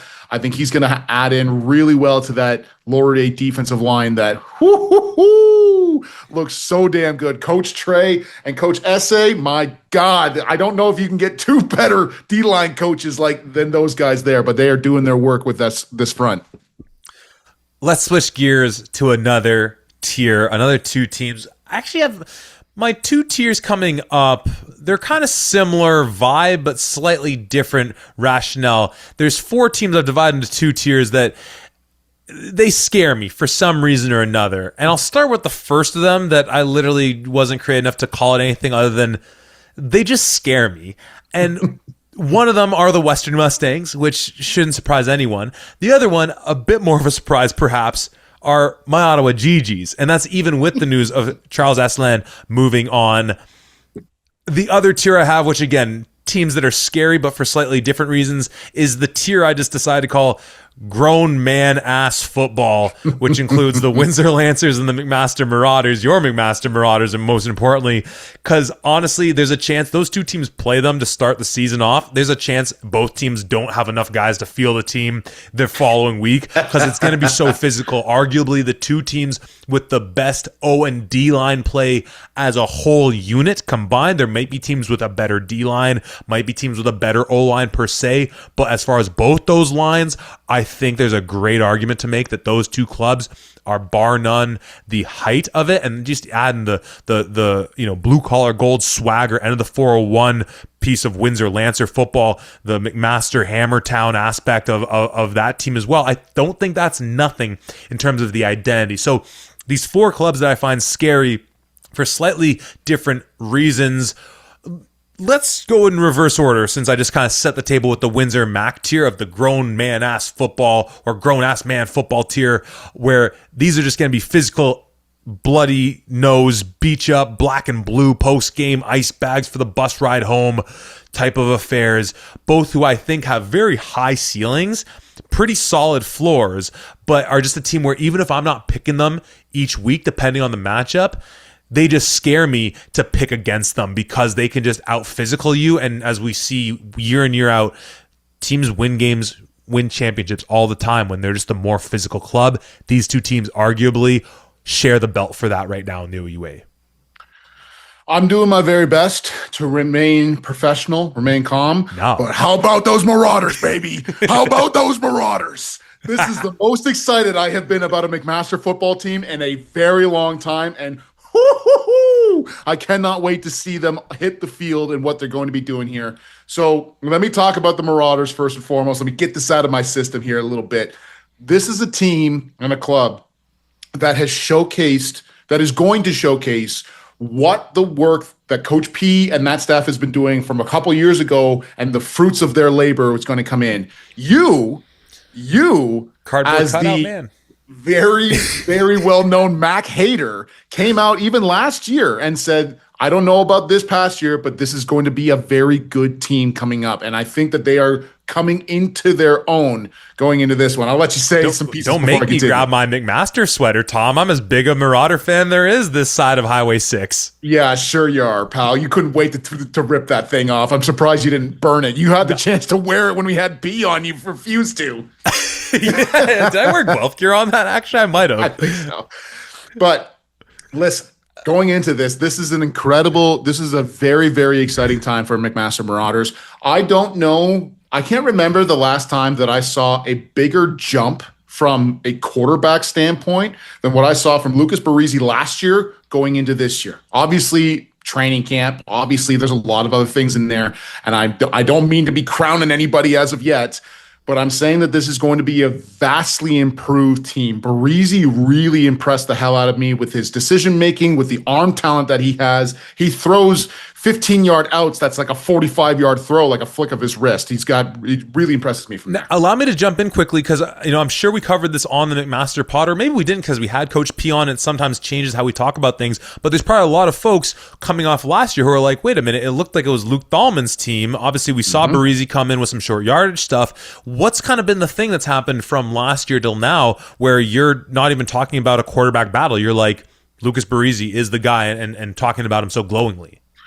Well, he is the guy. He stepped up and he's doing his thing. But Luke Thalman is actually joined the McMaster coaching staff. He's going to be helping out with the quarterbacks. I think the injuries that he had been dealing with had just mounted into something that was a little bit more than he could just kind of power through, and with grit and everything else. You're thinking about the future and not just what life is going to end when you're 24 years old kind of thing. So instead, he has been on the other side of things, helping Barisi and helping the rest of the quarterbacks in there get as best as they can, which is an incredible thing to be able to say. When you look across and you look at some of the other talent on the offensive line, I mean, Adam Woods, like you had a chance to see when we went out there. Holy He's cow. an incredible center and is now bulked up. I think the last time when we saw him in spring practice, he was around 280, 290. He's sitting at a real comfy 305 and still has that speed. I think that he really looks impressive from that standpoint. I'm going to say of the three, there's going to be a potential for either Adam Woods, Quinn Cassidy, or Christian Cote is going to push for not just an OUA All-Star, they'll push for All-Canadian status as well. The three of them in particular look really impressive. The two other guys still need to get sorted out there. They're still doing a battle, I'm sure, on that offensive line, but a team that has gotten better and better. And like Coach P mentioned to us, the benefit of having a guy like Adam Woods that you have trust in day one, starting as a first-year center, meaning that going into his third year now, he's already had 2 years of full experience going up against the very best defenses that this conference has. So him at that quarterback standpoint from the offensive line, making the calls, calling out doubles, having where your eyes are, I think is only going to benefit this team and this offensive line. He really looks impressive, but don't sleep on Quinn Cassidy either. That guy is a stud. I think he brings another set to them. And obviously, my dude in Christian Cote, what he was doing in East-West as well. I'm really high on this McMaster offensive line. Just quickly before, frankly, I think we just stay with the line play and talk about that defensive line. Is Frank Vrendenhill not back? He's with your Toronto Argos. Okay, how about that? Love to hear that. Okay, who we still don't know what the end of that game against Hamilton was. I have no idea. Move on. Let's move on. But so, okay, the Barisi piece, the Thalman piece, and we won't talk about it too much. I think we need to get him on the podcast. It's fascinating from the sounds of what I've heard from you of what his aspirations are within football in general, and I think that would be a cool story to get into. But again, it was thinking about the growth of that O-line that we saw last year, that, again, getting to see Woodsy in the spring, which, again, the way he moved, like, again, folks, we don't often talk about O-linemen as athletes. Like, when you see the best of the best with how big these guys are and how fleet of foot they are, and O-line is such a precise position with how you need to put your body in position to be able to gain leverage, to be able to hold leverage, and to be able to get to the point of attack. It comes down to your feet and your hands. So for guys that big to move that well, there's nothing like, to not call them athletes is just like a gross misunderstanding of athletics writ large. And that development from the days of me calling them a bunch of cardboard cutouts. Hey, look, you're all welcome. It's bulletin board material. Now those cardboard cutouts can serve as the bulletin boards you need to put the the rest of the material on there. But with this D line, I'm going to name a couple names, and I'm sure you're going to pick it up and take it that much further. But your guy, Dominic Lamani, obviously looking at a guy like Greg Palmer in the middle, and most significantly, because I think Malik Bolt's out, but your dude and Christian Chuck Wally, like, that is, three names. I'm sure you'll fill me in on who that fourth likely candidate is on that D line, but those are three names that are gonna beat the crap out of you. And again, I'm so like so many of these teams, I still ultimately feel like the strength of this defense is in that linebacker defensive backcourt. We'll talk about those guys again. This linebacking core is stupid in terms of how strong it is. But unlike some of those other teams, we'll talk about the GGs in a bit in terms of, wow, linebackers, defensive backs, all this up front. I'm not as confident about it, right? U of T talked about that a little bit. I love that linebacking core. Some nice DBs up front. Where this is on all three levels, such a ferocious defense, and of course it's our guy, Coach Grandy, lining them up and putting them in positions to have success. But let's start on that line, because again, it's in the trenches where, to me, this team as a whole, you already detailed the O-line, but yeah, and the D-line is so scary because of what they will literally physically do to you. Yeah, I think it's apt that we put both McMaster and Windsor in the same category for a number of reasons.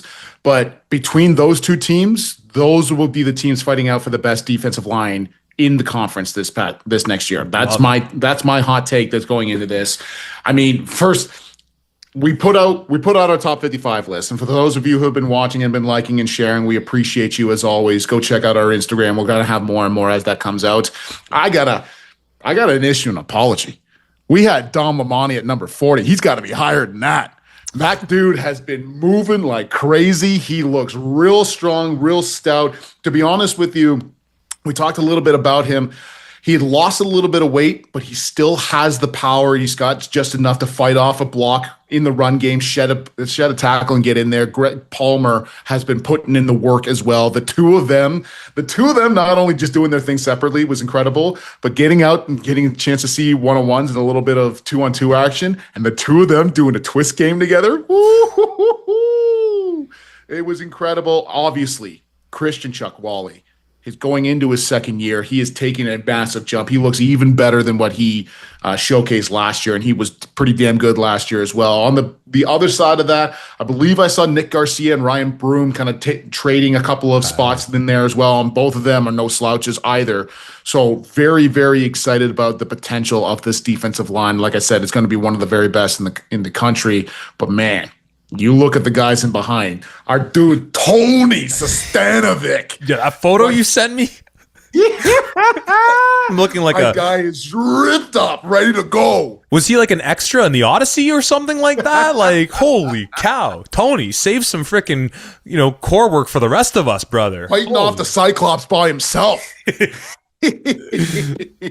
But seeing him do his thing. Name him off, because it's Tony, it's Lavers, it's our guy in West, but you add in Shields as that kind of hybrid guy in there. Underhill, like again. Shields. Hell yeah. You get in the back end, you got guys like Zach Payne. You've got all of these dudes that are doing their thing. I saw Isaiah Shields come off from a blitz. I swear to God, the guy must have been 15 yards at the snap. He still got to the quarterback before he threw it. The speed is there. The athleticism is there. This is a ball hawking defense. And again, like you mentioned, this is a defense that has a lot of really great pieces, but anchored by the defensive coordinator, Coach Grandy. He's using all of these guys to the very best of their abilities, putting in the best scenarios here. Woo-hoo-hoo! I am damn excited about this team. Yeah. And like at the end of the day, like Malik Bolt on that D-line, a loss, but I think they still have so much talent. Ethan Stewart and that defensive back. Carter Blad, like, you know, that's really the name that like jumps out to me. But you have and has now transitioned into Coach Blad. You love that. Okay, well then he's still with. That's the name as far as like a player that looking across the board. Like, you know, we didn't really talk about the Jackson Taylor part. We'll talk about Western in a moment, so maybe we just save that conversation for that aspect. Braden Kelly's moving on, and you know the fact that we didn't even talk about the running back room, I don't think matters. Not to undersell those guys, because that's a running back room that includes my guy, Noah Amaral. Micah Duchesne, I would assume, is the presumptive favorite.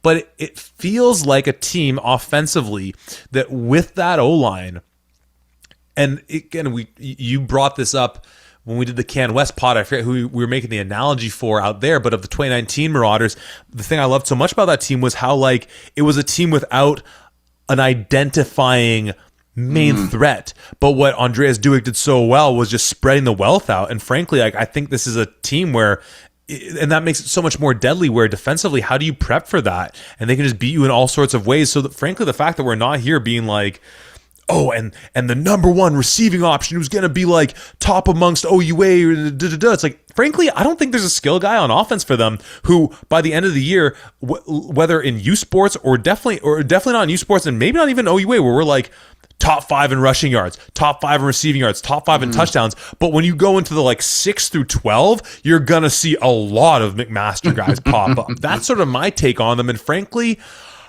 I think if I had the choice, I think I'd rather be the latter than the former. Obviously, when you combine the two and you have all the depth in the world, plus a guy, a dude, some might even say him, that makes, you know, real special teams. But I love this type of formulation, especially one that hangs its hat on being a physical beat 'em up team. And I do like, much like with the Windsor comparison, I like that builds into the identity of the city. I don't think that is something worth sloughing off. So again, you know, I'm excited for this team. I'm terrified. You all know I'm picking Guelph to still beat them in the battle, the at the 55 Bowl, but I'm not going to be comfortable that game from the second we arrive in the Royal City to when I get home to Toronto. It's going to be, you know, I'm going to have nightmares leading into it. This is a scary McMaster team. Whether I pick them to make a Yates Cup, a semifinal, or anywhere in between, they're certainly a playoff team for me, and just a team that you just don't want to see. I think more than any, it's them and Windsor as like first round matchups out of hell. Yeah, certainly have to agree. But the last thing that I will say about this McMaster team before we get into Windsor, because I don't want to treat every other OUA team like we were doing with Guelph or not. We've got our biases, obviously, but we love the entirety of this league and all these teams. Michael Horvat back for the McMaster Marauders as well. That's so huge. Seeing number 21 back there with those punts and those field goals is going to be an awesome thing as well. I knew that'd bring a smile to your face. Golly, I love Michael Horvat. Let's switch over to a little team at the end of the 401. Little city called Wind City. Some call it Little Rock, Arkansas. Playing under the shadow of the Golden Arches. The bluest of blue collars, the goldest of golden swaggers. They are the team led by the Don himself, Coach Cercelli. These are the Windsor Lancers. And this was a team that throughout an off season that, as we've alluded to through this conversation, that's probably running on 2 hours long right now. So again, for those that are still listening, we love y'all so much. And we hope you're enjoying this. I love every second we get to talk about OUA football. Is a team that throughout an off season, where as we've alluded to through these conversations, yeah, one person to another might have their favorite for winning the Yates Cup, but it just, unlike other years, there just wasn't that true blue, you know, put it all on Western, put it all on Laurier, put it all on whomever. And for a long time, this was a Windsor team that I was like, you know what? this might be finally the year where they take that jump, and it very much could be. And then we got word that Liam Talbot sticking around the CFL, that Ethan John, I think, sticking around the CFL, Estevan Asibo-Dodsey, Robert Springer, all gone as well. Liam Hoskins, we're talking about defensive guys for them, major players in that defensive secondary. But then we get the news that young Waby Mambo, Yes, Leaside High School's own. Again, I love the Toronto references we're getting on this podcast without even really talking about U of T or York yet to begin with. A receiving core with maybe the world's fastest man, Tyreek Quason, Colby Ginn, Ethan Martin, Kareem Cotton, Mateo Trifon, probably the best H tight end body that we have in there. And an O-line that is as physical and just straight up mean an O-line as there probably is, with now a veteran quarterback in Nick Domofsky, who, much like we said with the Guelph Pod, if he stays healthy, I think they have some really strong options. And a guy in Andrew Delaney as backing up Waby Mambo that I think will be serviceable for them, where he's got the guys up front. He's got a quarterback's best friend in a tight end that's better than anyone else in the OUA, maybe across U Sports, and a wealth of receiving options and a true weapon in Waby Mambo that makes me look at them and say, hey, again, would number 21 being back there in the slot for them make me that much more bullish and maybe be ending this podcast saying that like the OUA runs through the end of the 401 this year? Maybe. And yes, we'll talk about the defense, but the part of me that's just optimistic that Domofsky can take that step, can take that leap, be healthy, and with the weapons he has around him, the weapons he has around him offensively, that this could be a team where I still think their identity will be in the trenches and on the defensive side. But for years now, it's been the offense that's held them back. I think offensively, they're ready to take the leap. And with the state of the OUA, again, I don't know if I'm picking them to be in that Yates Cup. I was tempted to put them in that tier with Guelph of being pressure cooker, but just because of the quarterback difference, I just didn't think it'd be fair. This is a scary Windsor team, both because of the physical traits that they share with Mac and why we have them in the same conversation, but also because I do think there is an upside to this offense that even with Talbot out of there, we haven't seen in a long while. Again, there's still some ifs to be resolved, like if Domofsky's going to take a leap, but there's so much good to be excited for with this team on offense. Certainly. I think when you look across the board here, you got an offensive line that is, like you mentioned, nasty, big, and mean. And if they get their meat hooks on you, you're dead in the water. Like there's no getting out of that. The only advantage that you have, or the only thing that you can hope for, is that you've got enough speed to get their hands off and get somewhere else. Because once big Brett Miller gets his hands on, you're done. You're toast. We might as well take that play off because he's taking you for a ride. 6'5", 380. Yeah, that's a monster of a human. I'm getting fired up talking about these Lancers. But man, when you talk about having a great offensive line in front of you, coached by our dude and Coach Randy Beardy. Let's go. An awesome coach in what he does. Yeah, and then you got Waby Mambo back from his stint with the Toronto Argonauts. And you got Andrew Delaney, who showed some flashes last year as well, doing his thing in that running back room. The only thing, and again, I think this has kind of been the case for Windsor for the past number of years, but again, you mentioned all of the guys that are in that receiving room. It's the quarterback. It's the quarterback that really is going to dictate how far this team can go. And a guy like Nick Domofsky, we saw him in East West. You saw him do his thing and what he was able to do with receivers that he had just met from obviously across the country here. If he can continue to get better and better and continue to grow, I think there's the ceiling is the limit. The sky's the limit for this team. I wouldn't be surprised. We saw a little bit of it last year. Wouldn't be surprised to see a little Kareem Cotton back there. Maybe a little bit of quarterback action in there as well. Get a little zone read, showing off that cannon of an arm that he has.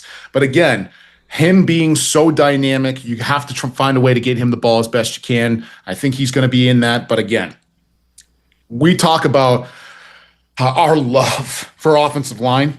If we love the offensive line, the next close second is that fullback tight end type, because they're mixing it up, but they get a little flash, they get a little recognition as well for catching the ball. I think this is going to be a massive year for Mateo Trifon. I think he is really going to take a big jump, and he's going to be one of the best players in the OUA. And I think especially if it's a team that's going to hang its hat on the run game first and foremost, based on both the talent they have back there at running back and that O-line. That just helps that, Domofsky being able to expand that offense when, you can have Trifon on some block and release options, some play action looks, get him into the flats, get him into open space and just let him rumble, where it's going to be just such a pain for DBs and linebackers across the OUA to have to try and take him down, let alone have to take him on in terms of blocking. Now, I mentioned a lot of those names defensively that, again, like this is a secondary, like framed it already. It's a team that was one of the scariest teams in the OUA over the last number of years on the back of that defense. And then having some splashy players on offense like Liam Talbot, Waby Mambo, right? But it's been defense where they've hung their hat, and specifically in that secondary where I can think about games where 2 years ago they opened up the season with, I think, Queens going to their place. They get 4 interceptions. Robert Springer, I think, gets 2 on his own, wins them that game. When they go to Kingston last year and beat them, it's largely on that defense and being able to pick off teams. Now, again, who those guys will be that will backfill in for those spots, to be determined, right? And I'm not, again, I don't want to be a hypocrite. Obviously, that's given me some level of pause with Queens and mentioning that. Some of these other teams, Laurier, where a lot of movement there and just being okay, before we actually see these guys kick off for a single game of regular season action, I want to see it a little bit. But that front seven with Ahmad Taylor and Braxton Johnson up front, and then Marco Piccioni. Piccioni, come on, eh? Mom and Papa Piccioni, we know you're listening. Stand up, take a bow, my friends. And, Dylan Simpson, another guy in that linebacking core that had a few moments last year that I thought were impressive, is a front seven that I think is one to be, take on at your own risk for the sake of the game and for your own health. Those are some physical, mean SOBs. And like Windsor every year, we talk about institutional trust. Every year, there's some guy, and they're oftentimes coming from the States. And if you want to complain about that, take it somewhere else, because it's the nature of the beast. It's a geographical advantage they have. Why would they not play that into their hand? That it's year after year, whether it goes back to the days of our guy Mufta heck out of Oya Gelly in the middle. Though I think he's a Canadian who went to the States. I don't remember entirely. Or Kaladia Musin, just always getting these amazing, this is D-line U, I think. Well, actually, there's some other schools that have a good case for that, but arguably this is D-line U, and they're right up there with the best D-lines we've seen Windsor tout out over the last couple of years, with Johnson, with Taylor, and then Piccioni in the middle. That's a front seven to be reckoned with, and I'm so excited to see them wreak havoc on the league this year. Yeah, 100%. If this is not D-line U, then it's a 100% sack U. Because there is no team out there that gets more quarterback sacks than this team. And you talk about an institutional trust. How about a guy like our dude and Coach Patrick Donovan, the defensive coordinator for these Windsor Lancers? That guy is one of the best pieces that the Don could bring to this coaching staff, and what he has done over his tenure being with Windsor is proof of that. Obviously the guys that he's had, but the way that he's coached them up has been truly incredible. Harrison Daly being back for them as well, that is a massive deal in that back end. I think he's going to do a lot of really great things. And then, like you said, there are going to be a few Windsor new faces because of Americans coming back up or doing their thing, recruiting, whatever it is. And like you said, if you don't like it, then try beating them, because if you can't, then they're just going to keep doing it. If they've got great players that they can recruit from and they're a hop, skip, and a jump away from the border right there, might as well use that to their advantage. And depending on when this comes out, and it should be coming out tomorrow, that is the 25th. Yeah. I'll likely be at Windsor practice watching them do their thing, because I'm a psychopath and I love to watch as much OUA football as I can. But this is, again, if there's one group that's out there that I would have just trusted going to be great, it's the defense for the Windsor Lancers, captained by one Coach Pat Donovan. So I have total confidence in there. And like I said, I made the comment for McMaster being that one of the top tiers of the D-line. It's Windsor at the other one, and the two of them are going to be fighting it out. And I think a lot of the Windsor Lancers are calling, hey, man, yeah, Mac might be pretty good, but check the stats from last year. We were pretty damn good when it came to getting after the quarterback and what we did on defense. So this is going to be a ball-hawking defense, man. And like you said, this is some grown-ass man football. I think it's worth noting, though, in the same way that in keeping with the parallel with Mac and Windsor, that Michael Horvat being back is huge. And though I love that he's kicking field goals for my Argos these days, Brady Lister having stuck in the CFL is huge for them too. And that's going to be one of those things that, with this being a beat 'em up, physical, run the ball team, all those things we talked about, defense forward team, is a reason why Lister was such an iconic player for them, because there's a lot of situations where it's like, all right, son, go win us this ball game. And he did so many times. That's why he's now at the professional level. That's going to be a hard, again, I don't know who they have waiting in the wings, but just the nature of how this team's games are probably, like, I could see this, like, this team could go 6-2 for all I know. I don't see those being games where they're winning by, 10 to 14 plus points per game, right? Rock fights.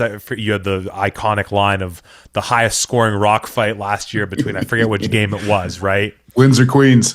There you go, right? Love Windsor football. I promise to our Windsor faithful, I'm going to make it out to the Win City at some point this season. Mention these other two teams, and this is probably the longest any podcast about OUA football has ever taken before, properly talking about the Western Mustangs. But a group, they just scare me. That includes the Western Mustangs and the Ottawa GGs. And the Western conversation is frankly going to have to wait for a second, because I think me throwing Ottawa in the mix, I mean, you say Western, it makes sense to folks, right? The pageantry, the history of the team. I don't need to say all that much more other than trying to justify why we've talked about so many other teams before then. So I want to start by talking about Ottawa and just why I think they're so formidable. And this, again, if you didn't catch it on social media or on news elsewhere, this is including the fact that they're best player, arguably offensively, because their best player has been Patrick Cumberbatch for the last number of years, and he's back with them, which is huge. But in our guy, King Charles Asselin, is finished his time up at Ottawa U. He's pursuing a master's degree elsewhere. Hell of a career, Asselin, and just an awesome story we'll share at another point. That a coach, this is a cool thing, when we mention on social media, you take the reins on this, Tom, before I wax poetic about Ottawa. We're posting about him moving on, whether you want to name those coaches by name or just like allude to them. Some pretty cool feedback we got in sharing our bittersweet celebration of the career in football that was Charles Asselin at Ottawa U. Yeah, the post that you're referring to is me filming Zach almost crying when he found out about the news, and genuinely not being okay for like 2 hours. Wasn't okay. It was not good. But the outpouring of I don't want to say support, I think it was relief from a lot of other coaches around the league being like, thank God, get him out of here. We don't want to see that. But you start talking about guys who are, this was a great player and what he was able to do. Man, you start looking at some of the great teams that were out there doing their thing. I mean, there was a time where there were recruiters talking about, okay, we're going to go out and we're going to try to watch a game. And it's Charles Asselin playing for the local Ottawa team. And then you're looking at like a Windsor Essex Ravens team that's got Waby Mumbo, Tayshaun Jackson, and a number of other guys on this team. And it is just incredible the amount of things that are happening on this Essex team. But Charles Asselin is doing his thing, and he's competing with all of these future U Sports stars. And I think it's just an incredible shout out to him. And it's why he was King Charles. Most certainly, but allow me to talk about why, at least make my case for why this team I still think is, like, if you're just an OUA team, you're looking at it like, that's bloody scary. For starters, I believe they bring back their whole O-line. You gotta love that for starters. Soliman Kamara, we saw him as Asselin's backup. We saw him kind of as the primary back a lot of times last year as they started to use Asselin. We always made the comp between him and Liam Talbot as kind of a gadget guy, or like a Vontae McCoy. Is he a running back? Is he a slot back? Who really knows? He's just a weapon. So Soliman Kamara, really nice performance at East-West. We've seen him in the years past. So again, you have an O-line returning, you have a guy in Soliman there to begin with, but Josh Jansen, I think, has been one of the most impressive quarterbacks that we've seen consistently over the last 3 years in the OUA. That's not, one of the premier guys that we constantly go to, like not Taylor, not Cal, not Keegan, not Tristan, not Evan, in terms of how much we talk about them. But frankly, over the last couple of years, probably if you were Western, if you could say, hey, could we trade Evan Hillock for Josh Jansen? I don't think you like hesitate on that one. You bring him into the building. Josh Jansen, at all of 6'6", and just slinging balls around to guys like Noah Avery, who I think again could end up as one of the joked about McMaster not necessarily having a guy at the top of any of these statistical categories. I think the connection of Jansen and Avery could have him as the top receiver in the OUA this year, having a young cast around him in guys like Romeo Lucier, Robin Couliot, Emile Gregoire, Tristan Guilbert-Thibault, where that is that blending of an offense, like I kind of talked about with Mac, where you have a lot of guys spread out, a good O-line, I would say a better quarterback, and just keeping with the comparison, I would take Jansen over Berizzi right now, right? But the one thing this Ottawa offense has, and again, maybe you say the Mac O-line is better, and I'm not going to fight you on that way, but in having a guy in Noah Avery as like a true blue receiver one to go out there and say, okay, if you want to double cover him, we have so many other guys that are going to get open, and an O-line here to be able to give us time to sit back there, and that giant Sasquatch of a man coming from out in BC in Jansen just being able to dish it out there, the strong arm, the knowledge of being in that offensive system for a couple of years now. It's crazy to me to look at a team that loses someone as talented as Charles Asselin and still say that they're so deadly. But the lack of turnover literally elsewhere on their offense just has me looking at them as saying, like, that's a scary team. I don't know how you look at it elsewise, and that's without looking at the defense yet. But I want to hear your response to my breakdown of the offense, and I'm probably missing other aspects in there. But what's your sort of vibe on this Josh Jansen-led Coach Belfay offense? Yeah, I think we talked about it a while ago after we first found out that Jansen was going to be back for them. I think this is going to be the number one passing attack in the OUA. I think that they have had unbelievable passing attacks for the past couple of years now. And for whatever reason, we've talked about this previously, but Josh Jansen just seems to hate the Laurier Golden Hawks because he goes for like 400. Yeah, or love them, I guess, because he throws for 400 yards every time he goes up against these guys. But I think, like you mentioned, I think this is a receiving core that is really going to make a jump. Noah Avery certainly has the capabilities to do that, but with all the other guys that you mentioned there as well, and again, having that scenario where it's Jansen and friends, where he's just dealing the ball wherever he has to, and then here's a quick little change up. We're going to give Suleiman Kamara the ball, and he's going to run behind that offensive line and really do his thing that way as well. I think this is an offense that is really primed to do some great things this year, but it's going to be on the arm of Jansen for how far they can go. Totally. And we've talked about some of these offenses that might have to set their pass up with the run. The inverse might be true with this team here, but I think it's a pretty well-rounded offense sort of writ large with some like a pretty high floor with in certain areas a high ceiling with that connection of Jansen and Avery and all of 6'4" of Jansen as well. Just put that ball up for him. Defensively, this has been the story of the Ottawa GGs, frankly, ever since we started this publication back in 2018 covering them, of just like the most dope defensive secondary play in the OUA. That trend continues because they're bringing back, I think, who we're pretty well in agreement is putting aside position, maybe the best defensive player in the OUA in Patrick Cumberbatch. I believe we have that on good authority that he's back. I think Denny Ferdinand is back, who's not only a lockdown corner, but one of the most lethal kick and punt return men in the OUA. Nicholas Dion was playing at safety for them, having that much more familiarity. But it's that linebacking core with Daniel Briere in the middle, with Marc Dejanay-Rondeau on one side and Jackson Brashear on the other. That is just, again, we talk about favorite linebacking cores. I love that U of T core. Absolutely. Love your Marauder core. The Guelph isn't really a core. It's just like, it's like Wu-Tang Clan. It's just like there's a whole mess of them that like you don't want to F with.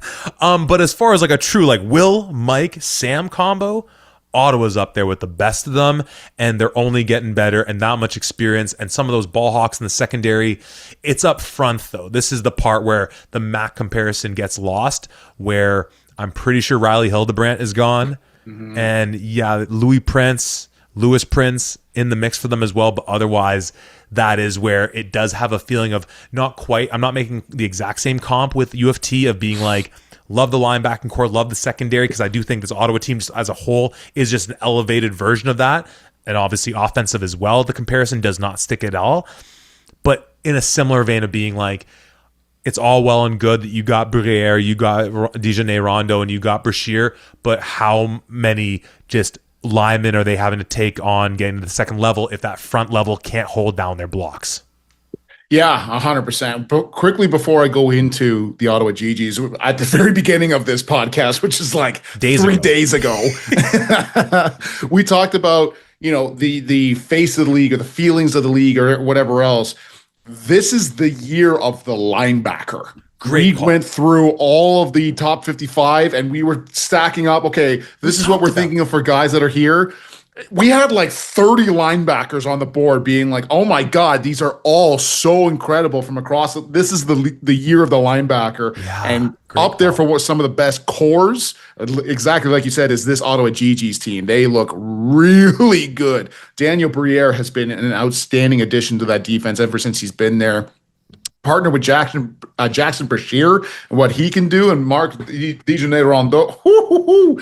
But yes, like you mentioned, Riley Hildebrand was the stalwart on that defensive line. He was doing everything and anything he was asked to, tackling dudes, taking on double teams, and really just doing incredible work. With him being gone, there's just I don't doubt that this is still going to be a very formidable defensive line. There's just so many names on here that we don't fully know and understand. We will be in the house for Ottawa versus Waterloo, which we are very excited about, watching your GGs live and in person. So we'll get a better sense on what that D line really looks like. But again, very confident in the defensive secondary, unbelievably confident in the linebacking core. Just need to see what's going to come out of that D line up front. And even like when Hildebrandt was in that mix for them over the years, I think a comment we had about them was, again, same thing, linebacking core, check, secondary, check.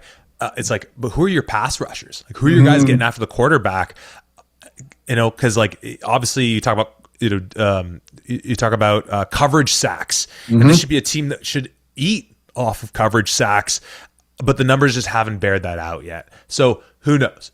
Again, they have, much like Windsor's got the secret weapon being close to the U.S. border, our Ottawa teams and Carleton as well, being so close to Quebec, has that little extra secret sauce there as well. So no doubt, like all these teams, will get some new faces in there. But I'm so excited for Ottawa this year. Again, after my major heartbreak and knowing that I watched Charles Asselin play his last game of football, but I'm still a diehard with my GGs. Perhaps 2 hours into the podcast, I'm not really keeping track at this point. I think we should talk about the Western Mustangs, Tom. I would say so, yeah. Now, this team, let me see how I want to talk about this. Now, obviously, again, you can put them in any of these tiers. Like, there's scary, there's pressure, there's no pressure. Like, it would have made sense in one way or the other. This is the part where the scary aspect, beyond the fact that they're just Western, really kind of came to mind. Because when I first thought of the idea of they're scary, I thought of it in the terms of, I'm not a horror movie guy, by no means. I can barely, Hocus Pocus is about as much as I can handle, right? Great movie, though. Great film, really. Cinema. But they're scary in the sense of, like, you kill the evil villain. And then you always want to say to the protagonists, just chop his bloody head off, or put a bullet in his head, or put 2 in the chest, or something. Because the extent of my knowledge of horror movies is there's a reason that we have all these bloody sequels to them, is because they never actually take care of the evil villain. And this is a Western team that has a lot of turnover. Beyond it being the first year post Greg Marshall, it's the first year post Evan Hillock. And again, putting aside just the nature of how the end of his career went, dealing with shoulder issues and all the like, moving on from a stalwart name brand quarterback at Western is a huge moment for the club. And that's something that we'll definitely talk about here. You move on from guys like Seth Robertson, Braden Masseri, and Rayshawn Blake in that receiving core, Eric Anderson, Keegan O'Neill on that O-line, right? Defensively, some guys moving on in a very young defense still to this day. And so there's a part of me that thinks with so much other talent of all those other teams that we've talked about so far, in Queens, in Laurier, in Guelph, in Mac, in Windsor, in Ottawa, of being like, shoot, this is a Western team that, similar to some of the conversation we've had with other clubs, I actually kind of alluded to this when we talked about Laval at the start, of being like, they're a team that I think is going to take a few weeks to really figure out their identity for this year. And the parallel I was alluding to, frankly, was Western. Here's where the scary part comes into mind. And I mentioned a reference to 2007. The first year Greg Marshall took the Western Mustangs to a Yates Cup. I don't think it was his first year. Was it his first year? It was his first year. Bloody hell, the comparison's that much worse. Or that much better, depending on who you cheer for. Is that team in 07 started off 0-4. And then whatever it was, I didn't fully deep dive the 07 season. I was just starting high school football myself. Yeah. But whatever it was, they were able to right the ship, finish 4-4, and take out my Guelph Griffins in the Yates Cup to start the Greg Marshall dynasty that just ended last year. And so I say all that in saying, and we'll go through the schedule whenever it is today, next year, when we're fully gray bearded up, when we finish this podcast, going through the schedule. Where for all those teams in the early throws of the season, and this is a Western team that in towards the latter half of the season has to go to Carleton, come back, and then go to Ottawa, back-to-back weeks. For all you teams that are thinking that it's a year where we might be back-to-back years of Western not being in the Yates Cup, don't give these guys an inch. Don't give them a millimeter of space to be able to learn the lessons early on. And with a motivating head coach in Coach Faulds, and he talked about it with us on the podcast. Oh, double back-to-back trip to Ottawa? Good. Graduating Eric Anderson, Keegan O'Neill? Good. A team that just with an absolute psycho, and I say it in the best of ways about Coach Faulds, who just fills up his cup with adversity juice every morning and chugs it back and say, how can I make it harder for my guys so that they can grow stronger and better? Again, that's beyond the fact that Western should always scare you. They scare me for that reason, where I worry that we're partway through the season and it's yeah, Queens has been awesome. Laurie's been awesome. Guelph looks like they might get the job done. Windsor, all these types of things. But bloody hell, it looks like Western's getting it together. And that's what scares me the most in a year that should be open for potentially 6 teams raising a Yates Cup. That doggone it. I know they haven't won it in now 2 years straight. But, let's at least use this as the opportunity before Faulds just turns this into a Vanier Cup juggernaut, which he certainly will in short order. Let's at least enjoy this season where maybe it takes them a bit of time. So that's why they scare me, Tom. I will rest my case there.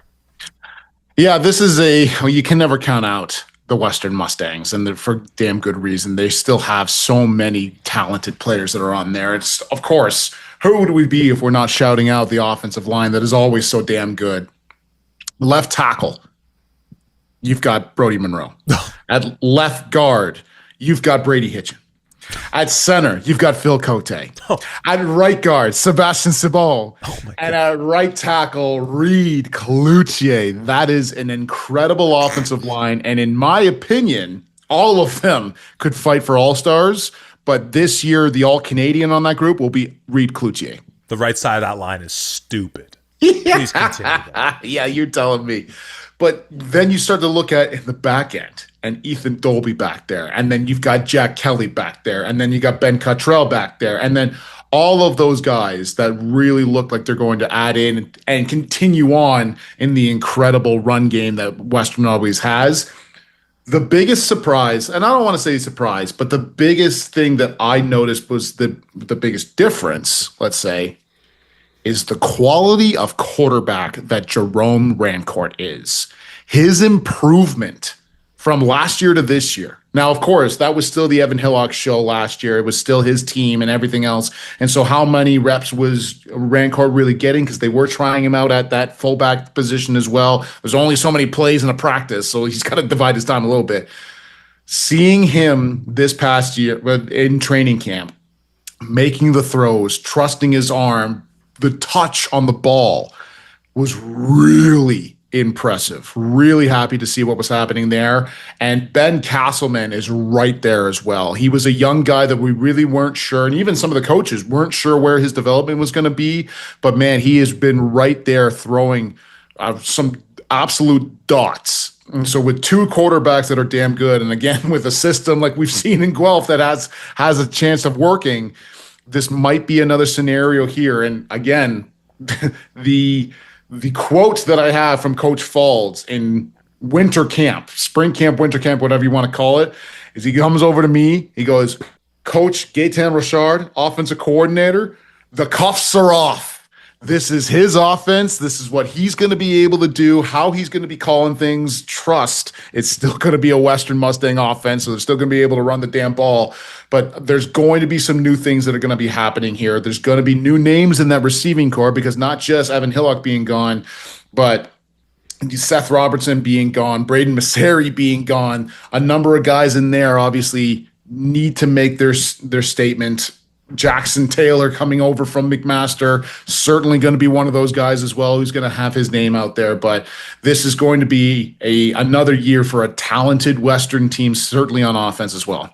And from the looks of it, they'll still have Sandro Perini back at H-back, which is huge to the way they run the ball. And, the thing, especially of like that piece of this team figuring it out and maybe taking a few weeks early on to get that, their footing onto them, is because of how young they are. And this is a team that, like, on a very personal level, I am rooting for, because of, much like I alluded to, one Nathaniel Areza now quarterbacking for U of T, a lot of guys from those junior Mustangs teams I worked with. And when I look at the running back field of guys like Cam Bordeaux, Javon Roberts, and Keyshawn Manning, allow me to tell you, folks, if you don't know those names, those guys were some of the best running backs in London, the high school level, and all of them were OSFL All-Stars as well and winning championships. Just incredible guys. And again, behind Sandro Perini, a guy in Brian Bennett, another absolute monster from the London area. Defensively, again, it's super young. Obviously, the piece on Jackson McKay going down to Arkansas, awesome. Like, that's just cool for just OUA U Sport football for him to have that opportunity. Old man Holschmidt finally hanging them up. Our guy, Big 55, and Von Muhldorfer, one of the best D linemen we've seen over the years. He's gone. Richard Adubafor finally hanging them up. Same with Chris Cameron Cogler. So, some familiar names in there. Really, like, to me, the thing that's really cool, and again, a guy on a junior Stings team I got to work with my first year coaching in London, in Thompson Silcox, who to me, he's only going into his, like, I think it's his third year of school, but like only like his second real year as like a player, where it's kind of like he's kind of he to me, he might be the captain of that defense. I feel like he's a quiet guy, maybe too much so to hold on to that. Like, I love a guy Marcus Robinson, who's just like, freaking the captain of all captains. You want that guy to be your spiritual leader. But again, it's just where it's going to be a lot of guys that we're going to have to see kind of step up. Jude Buchanan, I think he's out of there as well. So it's going to be a lot of new faces. And then again, when you look at their recruiting and some of these young guys on here, again, I'm looking at so many of these guys that I used to work with who I know were some of the top players in London. If you're one of the top players in London, you're one of the top players in Ontario. But it's a matter of how quickly can these guys, and I'm just going to shout these guys out because, hey, it's our party. We can do what we like. Guys like Nathan Cantor, Weston Gower on that front line. Guys, where's my guy here? Nathan Summers, out linebacker. He's going to be a beast. My guy, Liam Haggerty. You're listed as a linebacker. That's, maybe more as a DB. Jacob Rowley. Again, and I'm just playing my bias here because I love all those young men. I think they'll be able to play meaningful roles at this level. How quickly do they adjust to this level? And if it happens this year, then makes them that much scarier. And, just the last thing I'll say, and just keeping with the Jerome Rancourt piece of it, that feedback I think that you allude to from getting to see him is huge, because the question to me was like, is he just going to be that kind of Billy McPhee human jugs machine type of quarterback, or is he going to learn to actually finesse a ball here and there? But Western certainly had production, being able to just run their play action game off of their immense run game and just say, oh, you got a one-on-one matchup to, Dasani McIntosh down the sideline with that defense now playing tight into the box because we've run for 6-7 yards consistently on our power game. So him having a bit more of that finesse is massive. But yeah, they're scary. Obviously, they're scary. Brian Garrity, he's gone, but they'll figure out their kicking game. I don't know. What else do you want to talk about with Western? Yeah, this is going to be a really impressive team, just in general here. I think the way that Coach Falls wanted to get this team better, and I think the most significant addition that's going to be on here is in the coaching staff, in former Western Mustang Craig Butler, joining them back from his time in the CFL, coming back here to help out Coach Gleason on that defense is going to be incredible. From being at practice, obviously seeing a number of guys in there, the one The concern that I have is on that defensive line, specifically in the middle. You know, you've got guys like Angelo Longo, you've got guys like Marcus Robinson who are going to be holding it down there. But with Max von Muhldorfer being gone, he was, in our opinion, one of, if not the best one tech in the country last year. You don't just replace a guy like that. So we're going to have to see how well Angelo Longo can really make that and his own and do his thing from there. The one name that has every single person came up to me at Western and told me, holy God, this guy is really good. Acadia transfer Rory Litt. He's going to be joining that defensive line, probably playing a little bit of linebacker as well. He's got the athleticism and the speed and the strength to do a little bit of both. But everybody is incredibly excited about this young man. I think he's going to add into this Western Mustang defense immediately and be a real force on that defense as well. So Rory Litt is definitely a guy to watch out for. Another guy that I'm excited for as well, Braden Thompson, younger brother of one Riley Thompson, on that defensive line. So hopefully, if nothing else, I want him to be good so that if Western plays against Guelph at some point, the two of them will have a chance to go out against each other, which would be really incredible. But Braden Thompson out of Corpus Christi and Burlington, I think he's going to showcase a little bit of stuff as well, whether it's this year or next year. But a lot of youth, a lot of really excitement. And before I say anything else, I already said it to him on IG.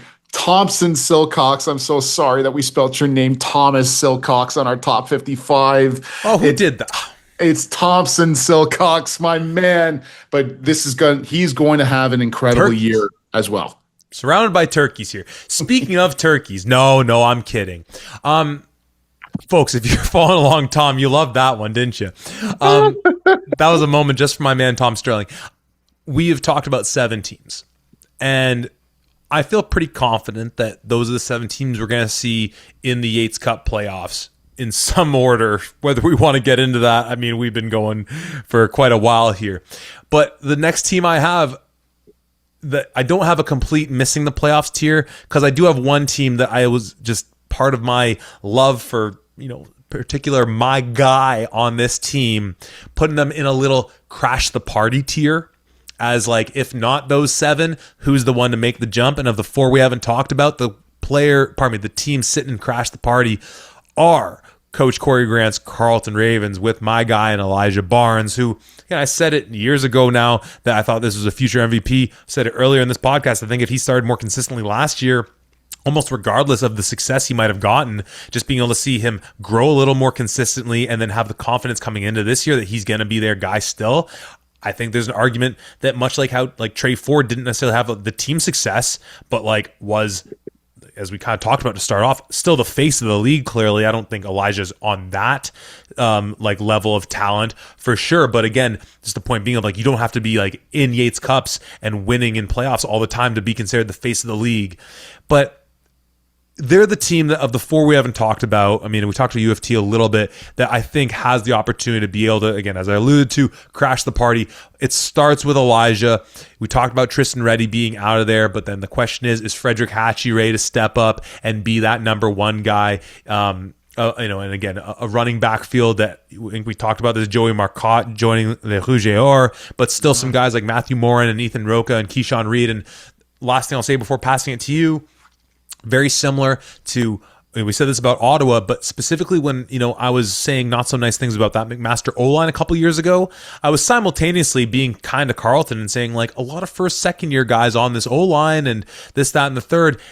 And it's an O-line now that's mostly third, fourth year guys that have been playing together. And though I don't know any of them in the same way that we have a sense of some of the guys in more of our neck of the woods of Ontario, we talk about all the time, when you get to return with those guys playing next to you and you not only have your verbal communication, but that non-verbal communication where just a quick grunt and it's yeah, we're seeing the same thing, is beautiful.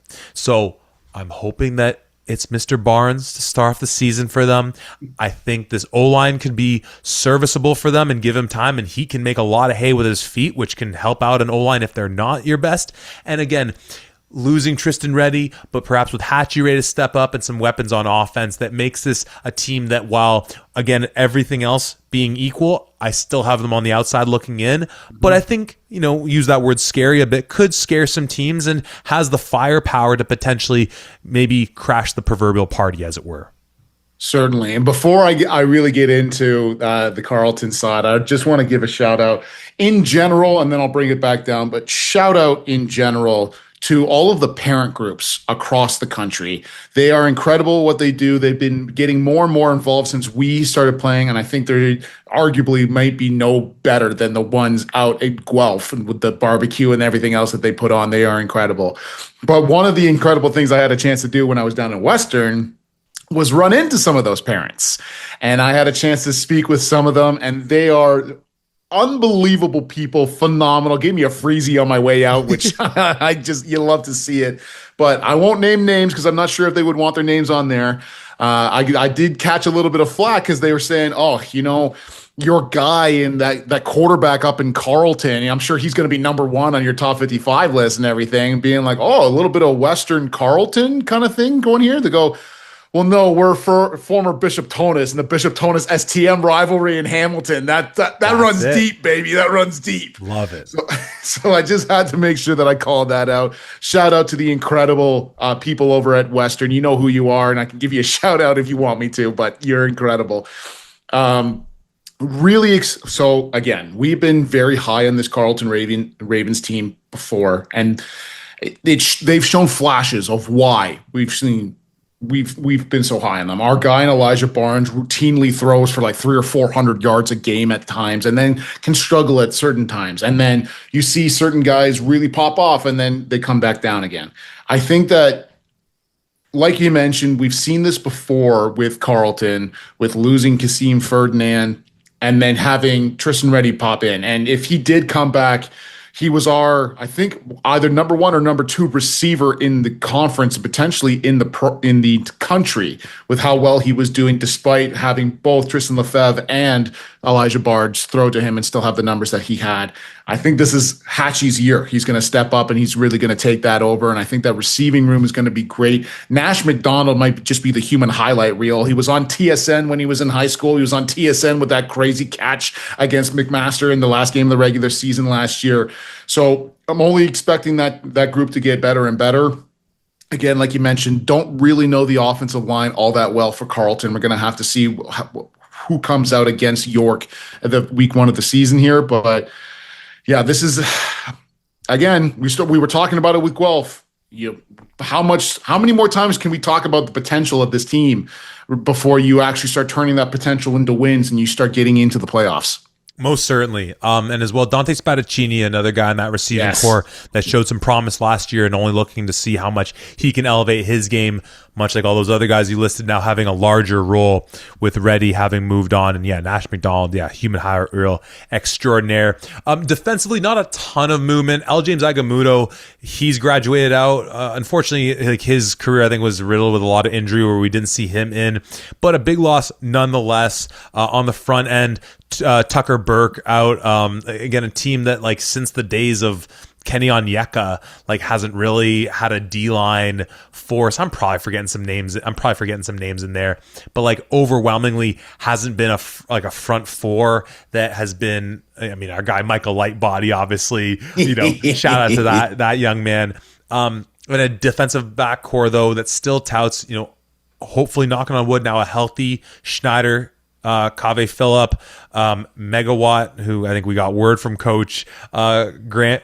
You don't worry about the last name. They all just call him Megawatt anyways. Just Megawatt. Good guy. Just another top performer in that back end. And a linebacking core that I think, as we talked about it and doing the 55, it starts with Xavier Malone. But I still hold hope that, like, regardless of what happened to Chris Toupin last year in terms of his, like, overall output, I just don't see how what he did in 2024 could be just a blip on the radar. Like, his performance was just so extraordinary. Don't have the numbers in front of me, that I'm just like, okay, like, maybe there's somewhere in the middle between what he did in 24 and 25. And I'm trying to remember if injury played a role, but he's shown that he can be a baller at this level. And then you got a guy in Justin Belanger, kind of rounding out that linebacking core without looking at who else might be stepping up. Where, again, some guys that I like, and, as much as that year was marred by that unfortunate, if you're a Raven fan, start to the season when U of T came to their house and dropped, what was a 50 burger on them. Mm-hmm. The benefit of the doubt was that you had new coordinators coming in fairly late as well. That was a big part of Carleton's offseason last year, that they were coordinator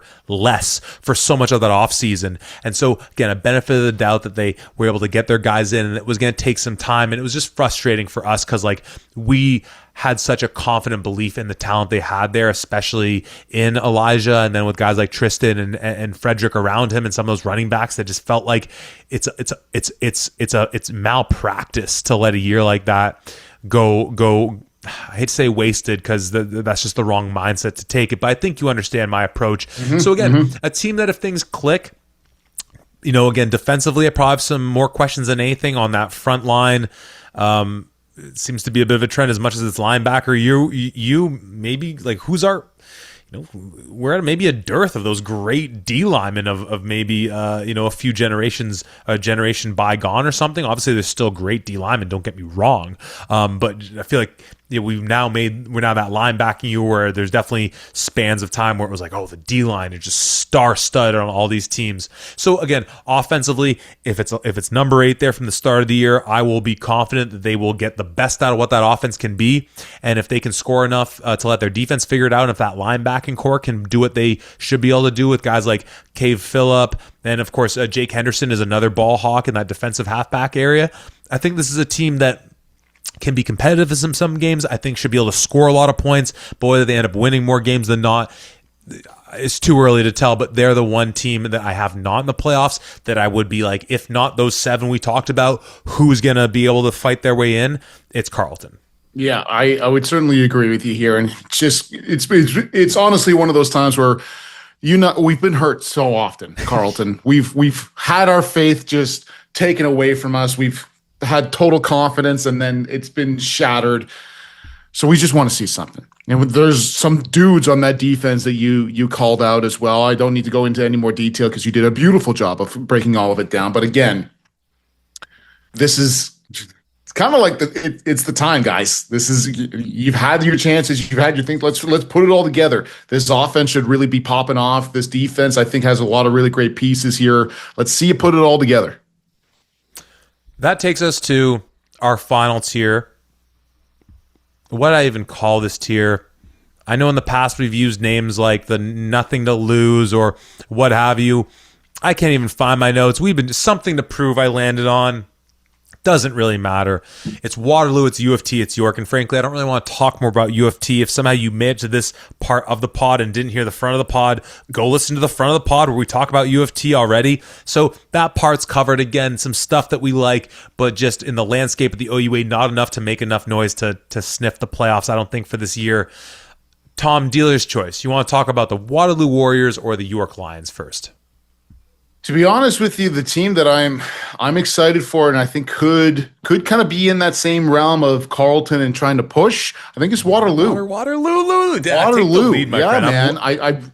There's more and more guys that are on here that I'm really starting to like. I've loved Roy Vanderveen last year, what he was able to do, breaking out onto a scene. Our guy, Nick Orr, coming back from that injury and going, as far as we know, suiting up for the Warriors this year is nothing short of amazing. I have all of the respect in the world I possibly could for that young man. I hope he throws for 5,000 yards this year. That guy is incredible. I wish nothing but the very best for him. Having a young guy right in behind an Emmett Ward, who is going to be the future of this space, I think is going to benefit from having another year behind Nick Ord, to getting a chance to see what to do and how to go about this.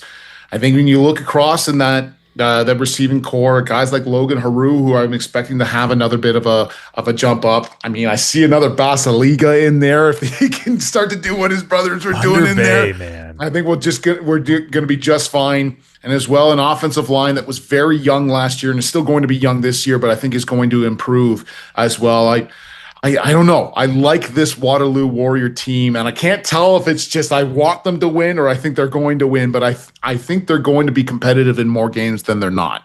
No, I honestly do really like this offense, and I believe Evan Basiliga is back in that H-back spot, which, like, similarly in what we said about Mateo Trifon and what he can do for Nick Domovsky, I think Evan Basiliga, whether it's Nick Orr or Emmett Ward eventually, is just that comfort blanket, right? That's the thing that like should be able to get you an easy completion here and there, open up the running game when you need to a little bit. I'm so excited to see Van der Veen's growth. Yeah, you mentioned a lot of those guys in the receiving core. Again, maybe not one in particular that you're most afraid of, but enough guys that are serviceable that you can kind of spread out the wealth. The thing I'll be interested to see with this team is whether or not, because we've talked about this a bit with U of T already, with them having to go to O'Donoghue, just based on the situation they're dealing with. But we alluded to the fact that like a team in that position, is there a certain point where this Waterloo team gets, 3/4 of the way through the season, maybe they've only won a game, what have you, and they say, all right, hey, look, Nick, number 4, give me more. Nick Orr is the name. You've literally put your life on the line for this team and not much more. We go to Emmett Ward. Just to be able to say, like, let's see him with some of these other younger guys that he's going to get to build that chemistry with. If they are in that spot where they could possibly make a run, like this is probably a year, 3 and 5. It can probably, based on tie breaks and stuff like that, get you into a playoff spot. And I'll take them to beat. I say they can beat U of T. I say they can beat York.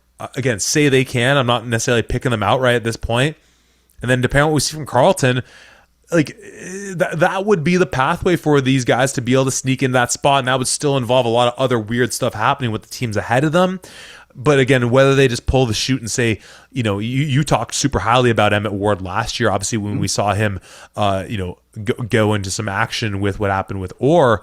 And at a certain point, you want to see what you got with that guy, because there is a lot of this young talent here that, like, much like we talked about Mac last year, about this year, I don't think it's exactly the same thing. I think there was still way more signs of positivity both in last year for Mac and what was to come. But similarly, where it's like, I like how some of these things are fitting into place. Obviously, we have a lot of consistency on that coaching staff that's been able to develop a system on offense and defense with Coach K-Mac now in his 3rd year there, and all the things they're going to do. And, when you get to build a defense around Michael Omaseni, like, that's exciting, right? A D-line that moves on Marcus Miller, but still has guys like Dominique Walker, all 6'7" of him, right? Marcus Ola as well in the middle. And some other guys here and there that, again, aren't necessarily household names, but with K-Mac and with Omaseni, that's so obviously you got to put 11 other guys around him, but like that's a pretty nice combo to have. So again, it's a team that I certainly, like, I'm partly cheering for, because I love the Waterloo region. Their football community have so much love for so many of these guys on this team and the coaching staff. I think there's a real shot that within their kind of sphere of things, they can win some games and be competitive in some games.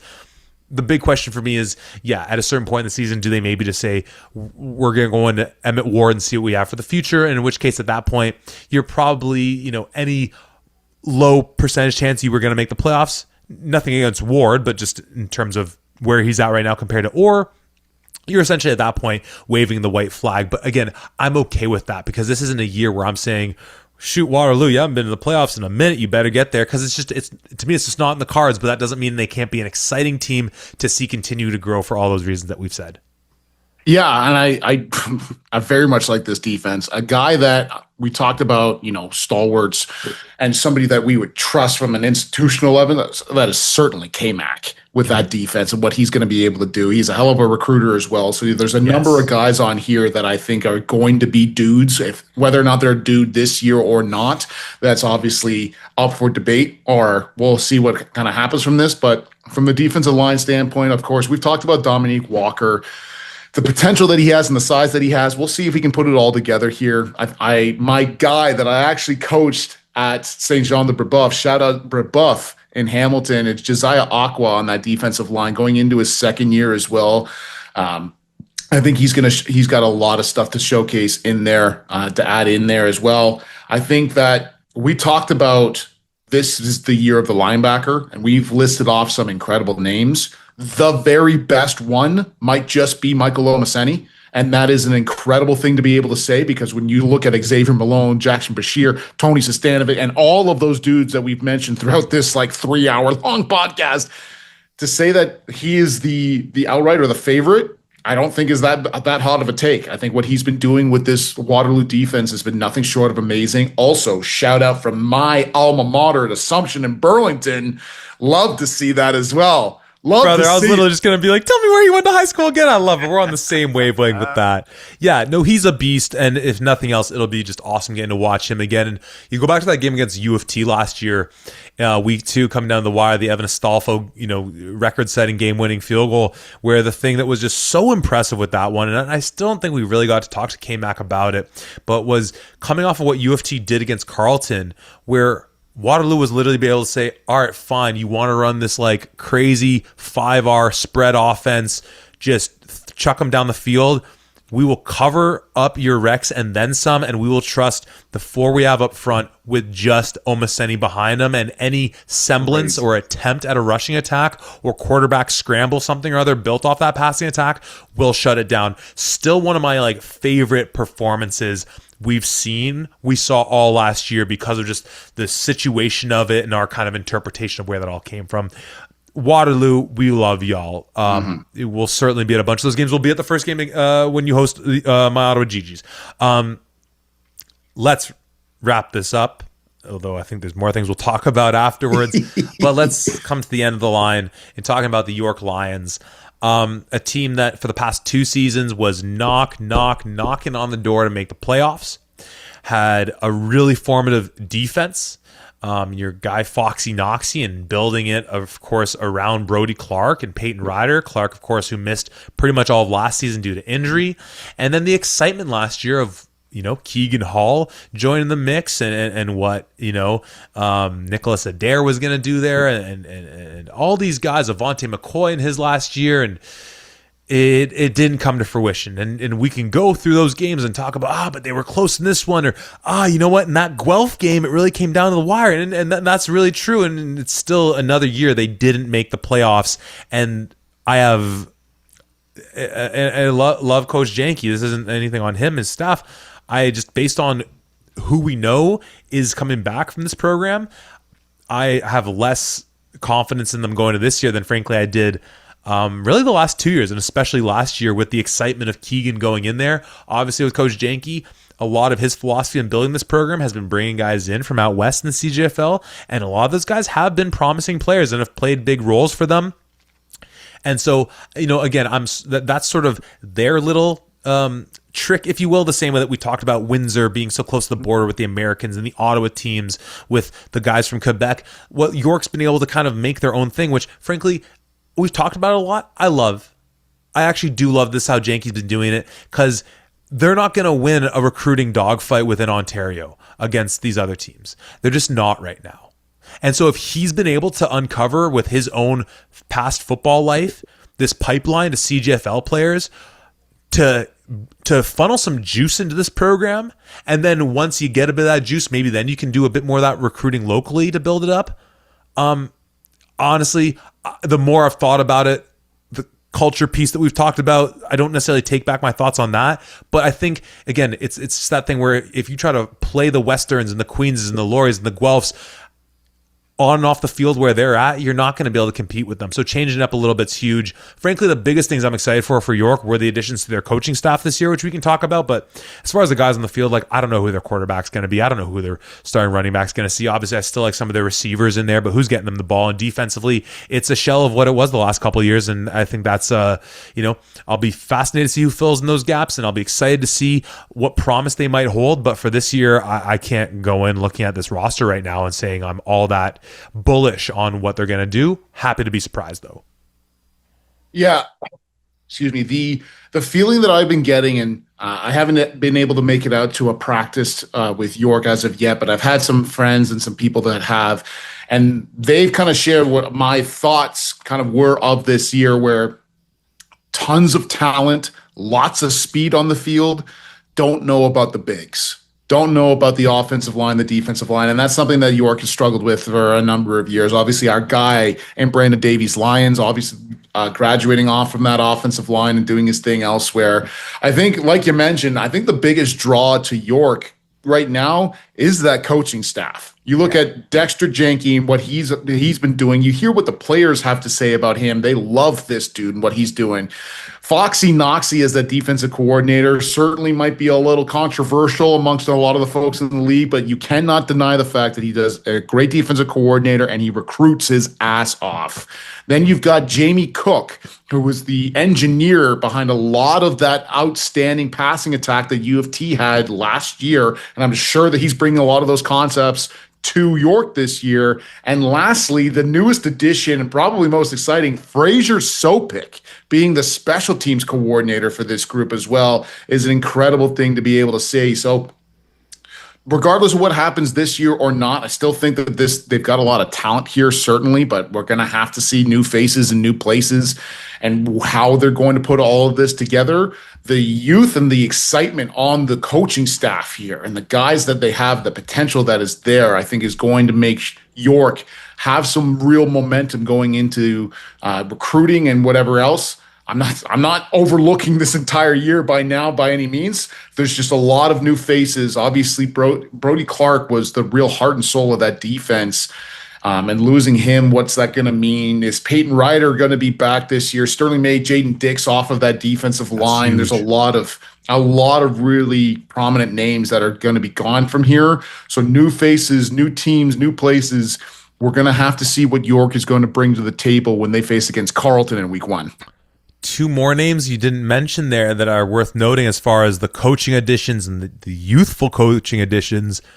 One, Sam Colby, former U of T quarterback, head coach of the U18 Junior Argos program. He's joined their staff, I'm assuming in some type of an assistant role to Jamie Cook. And the word I'm getting is my former teammate and former President's Trophy Award winner John Rush might be helping out around the program as well. In what capacity, I don't know. I don't know how much coaching he's done since his time hanging him up in the CFL.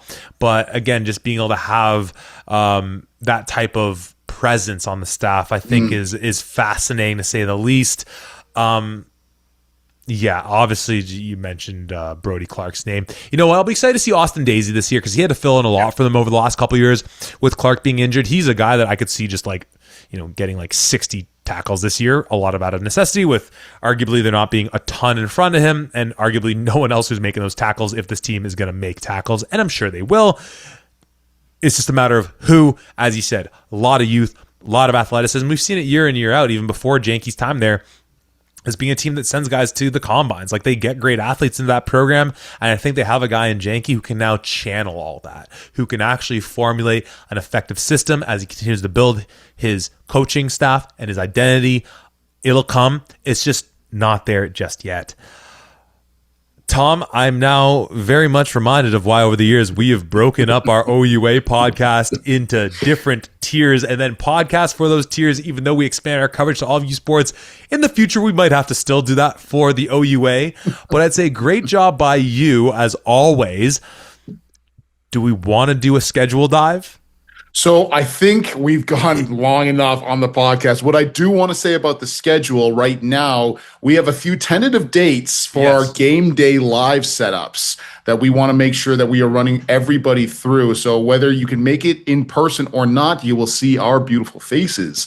So our first game day live will, of course, be the At the 55 Bowl. McMaster against Guelph, 1 p.m. on Sunday, September 6th. That is going to be an outstanding game. The next one from there's a potential, not going to say yes, there's a potential for McMaster's homecoming. Laurier versus McMaster at 1 o'clock on September 19th. Still need to work some stuff out there, but keep your eyes out because we might have something going on there. The next one, the big one, Panda, October 4th, Carleton against Ottawa, 12 o'clock on Sunday, October 4th. At TD Place. It's going to be incredible. And then, of course, we round things off with one of the most highly anticipated games there is. Laurier traveling to Western to face against Michael Faulds and the Western Mustangs October 24th at 1 p.m. We will be in the house for that one as well. Some incredible games. There's so many damn good games on the OUA schedule. We would take another hour if we went through all of them and started talking about that. But those are the games to watch out for. Those are our tentative game day lives as it stands right now. Be on the look. We will obviously have more information coming out about that closer to. Yes, and honestly, as much as we could do the schedule deep dive, and I did a little bit of that as prep going into this and the thought that we might do it.